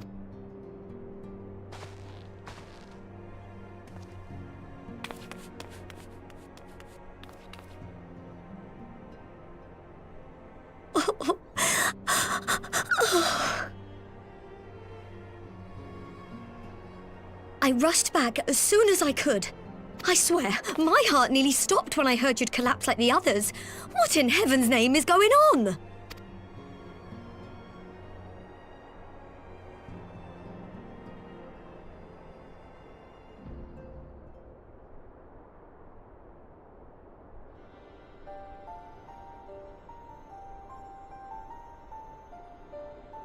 Win or lose, the path you walk leads only to oblivion.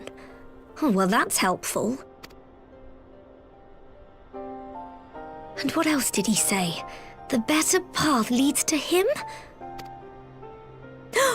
If his is the voice you've all been hearing, perhaps the others are with him. Sir Emmerich said the fighting had reached a stalemate, didn't he? But if that monster masquerading as Xenos comes back... Thancred, Y'shtola, Urianger, Alphino, Alize. You're going to need all of them on your side to defeat him. And I forbid you from going to face him on your own, do you hear me? So if you must leave, Go and find the others. Bring them home.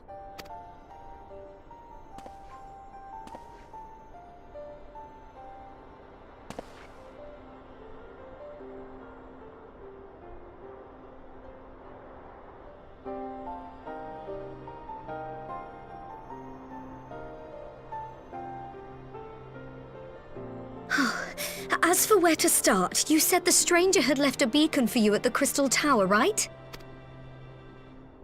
But how are you to find it, now that the tower has been sealed shut?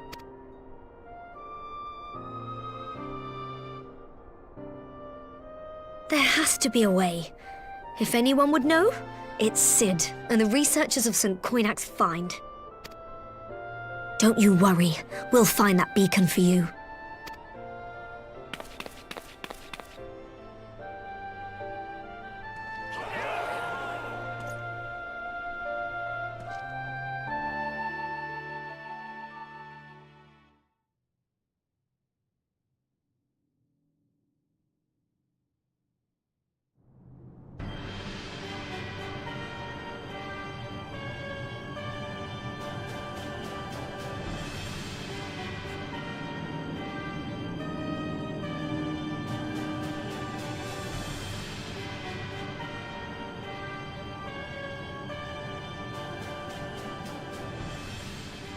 I pray you have good reason for abandoning the front.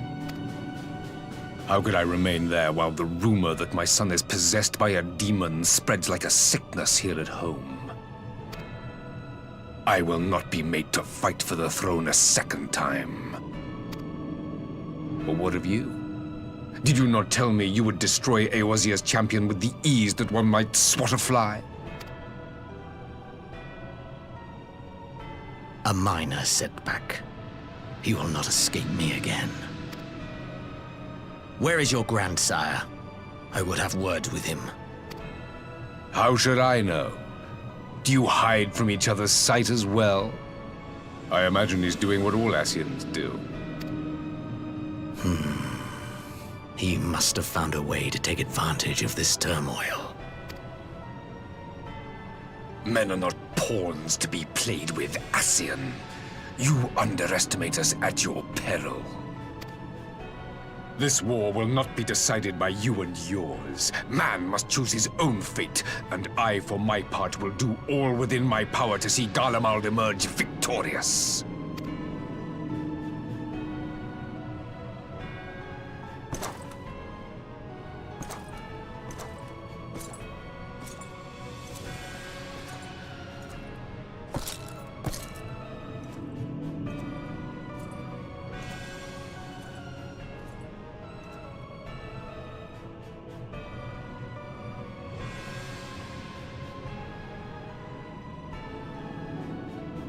Pray forgive the intrusion, Your Radiance, but the requested preparations are now complete.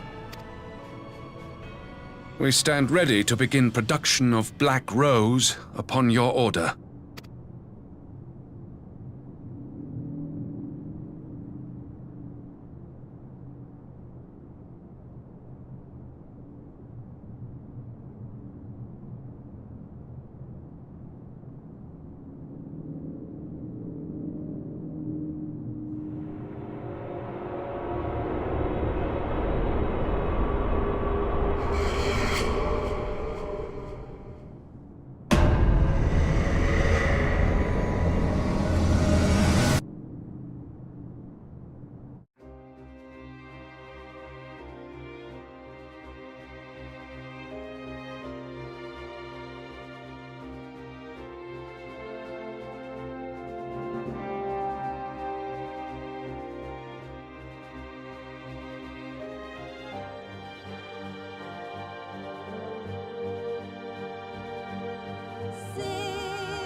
This home.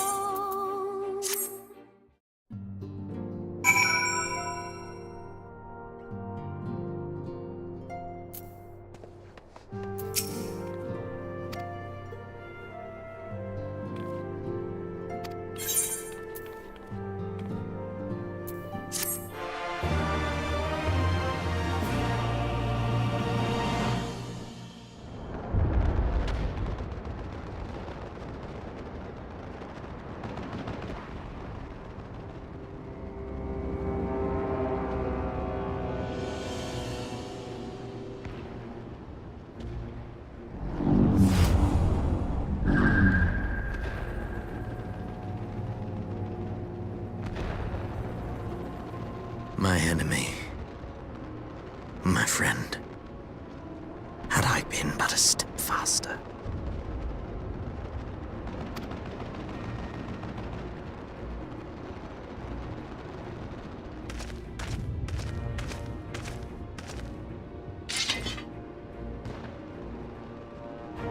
Bloody savages!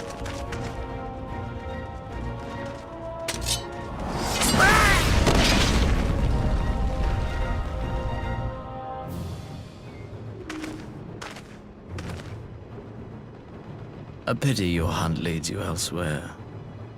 Not that I am surprised. May you find joy in it. Grow stronger, more savage, and savor every triumph.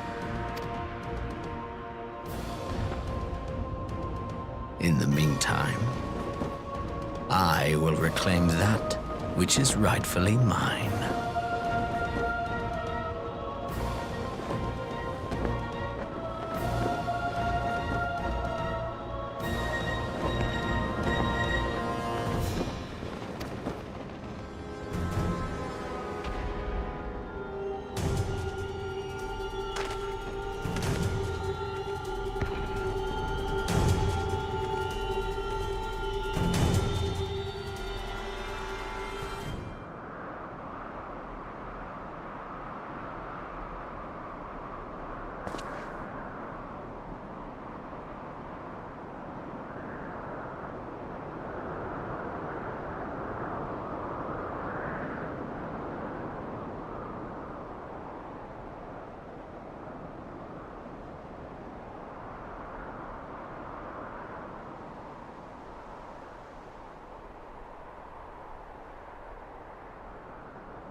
Look how many people there are!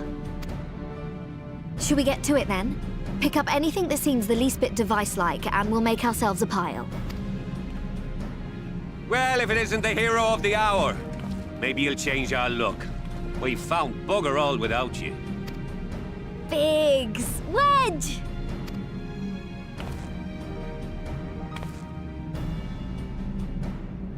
Aye, aye. Well, we could hardly say no to a call for aid from the Scions. Jesse called it the chief of some other business. So we'll be working twice as hard to make up for his not being here. Thrice as hard, even. Thank you, both of you. I'm sure we'll find that beacon in no time.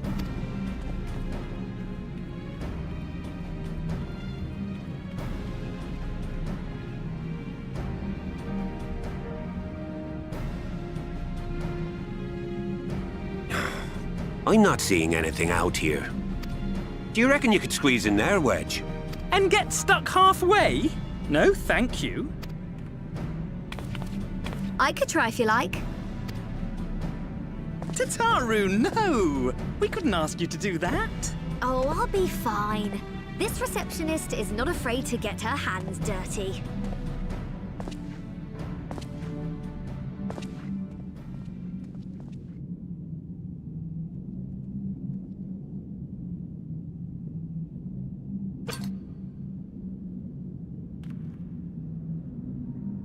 Sorry, I meant to say, the scholars haven't finished their preliminary assessment of the site yet, so we're not supposed to venture too far in.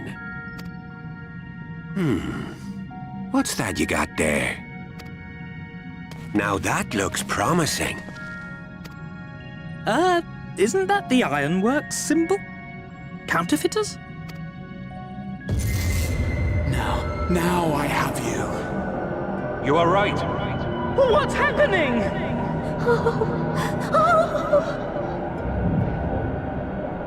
Stay with me. Focus on my voice. Let expanse contract. Eon become instant. Wait, this must be it. The device. Oh, this is supposed to happen. Throw wide the gates that we may pass. Oh, safe journey, warrior of light. Find our friends and bring them home.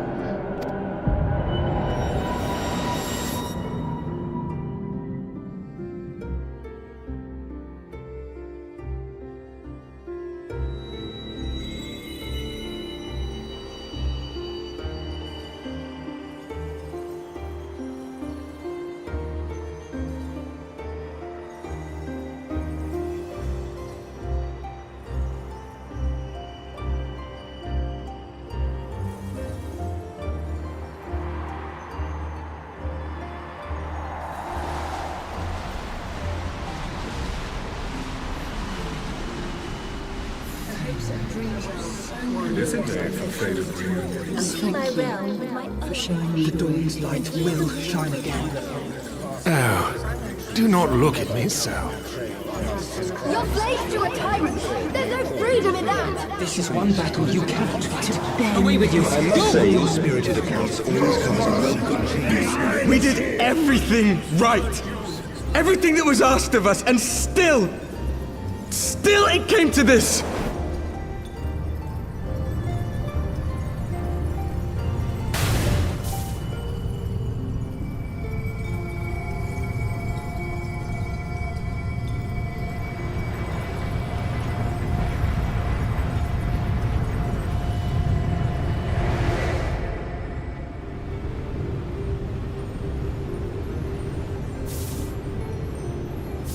Your time has not yet come.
From endless dreams I awake.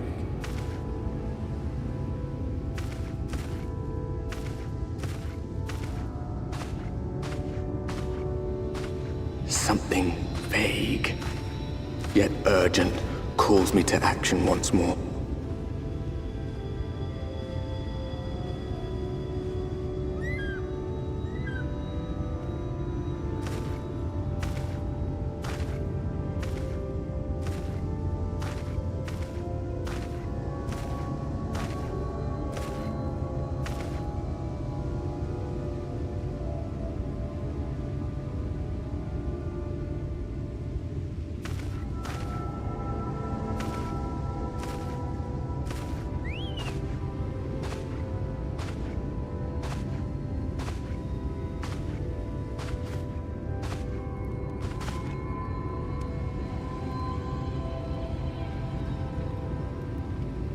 Rare to meet someone out here who's not a peddler themselves. What brings you into the wilds this time of night?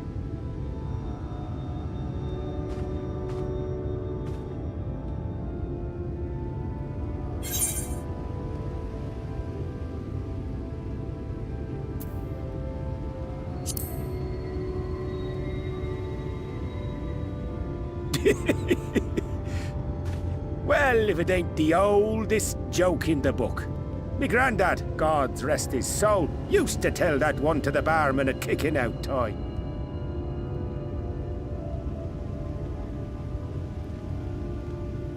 And when, pray tell, did we last have a dark night? You rotten old drunk, yet he'd reply. Yeah.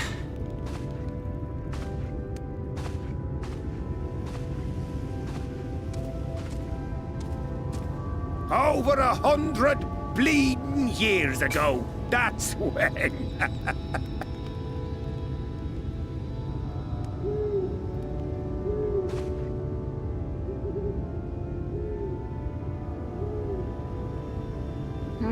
You got that look down to a T.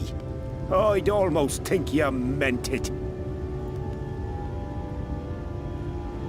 Ah, got to you, did they? Poor beggar. That explains it then.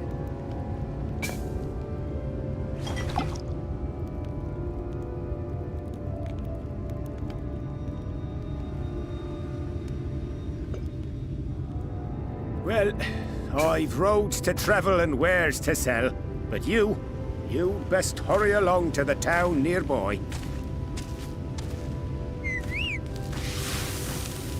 Just head east through the trees and aim for the Shining Tower. You'll find the place soon enough. 'Tis the biggest settlement for malms around. Go on now, friend. They'll take good care of you in the Crystarium.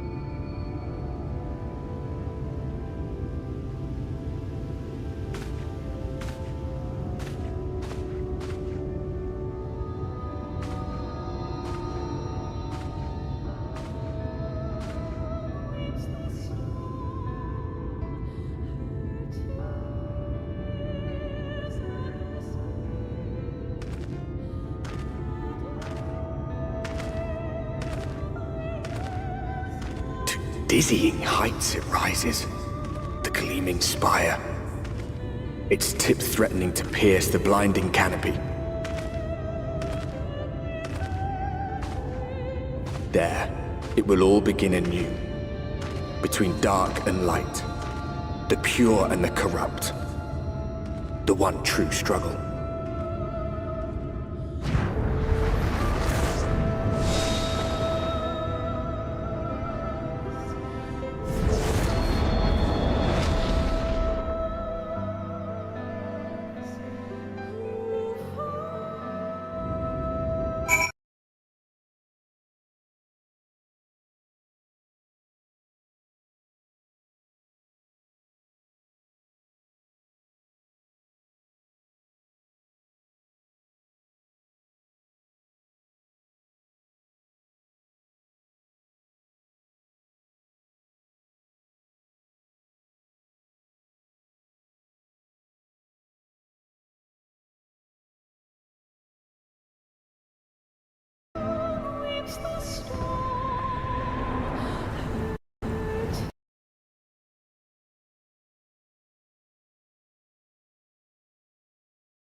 many years have come and gone since that day.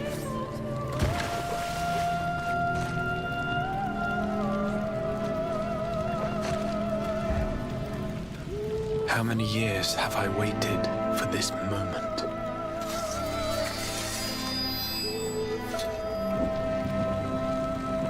For the one that stood alone against the storm.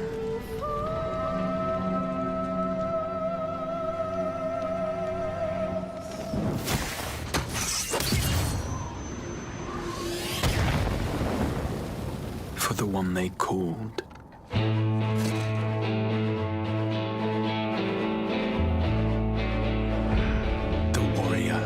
of light.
Sayest thou, Master Matoya? We may accept this fate, or defy it, but we cannot deny it. Deny? I am not wont to run from my troubles.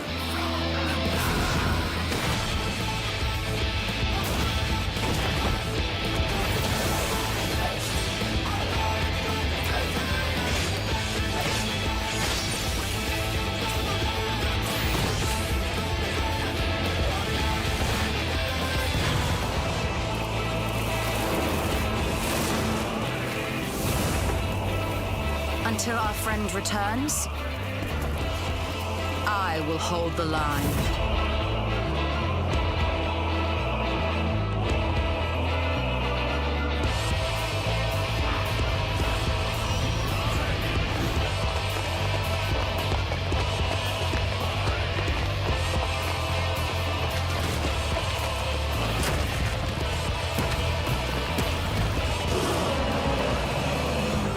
This town certainly has changed, and not at all for the better.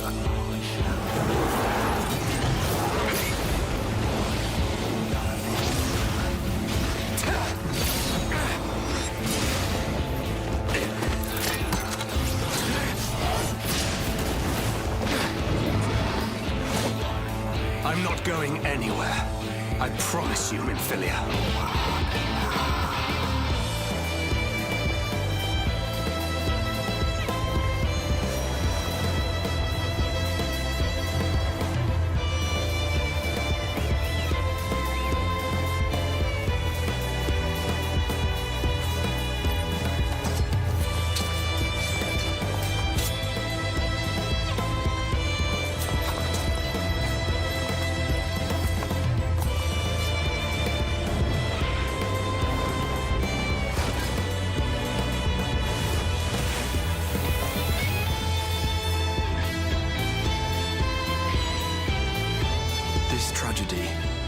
Greater even than the seventh umbral calamity, must be undone.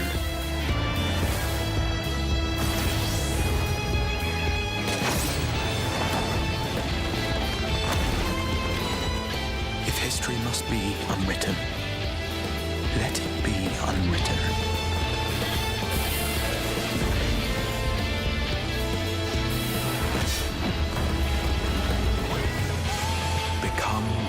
must.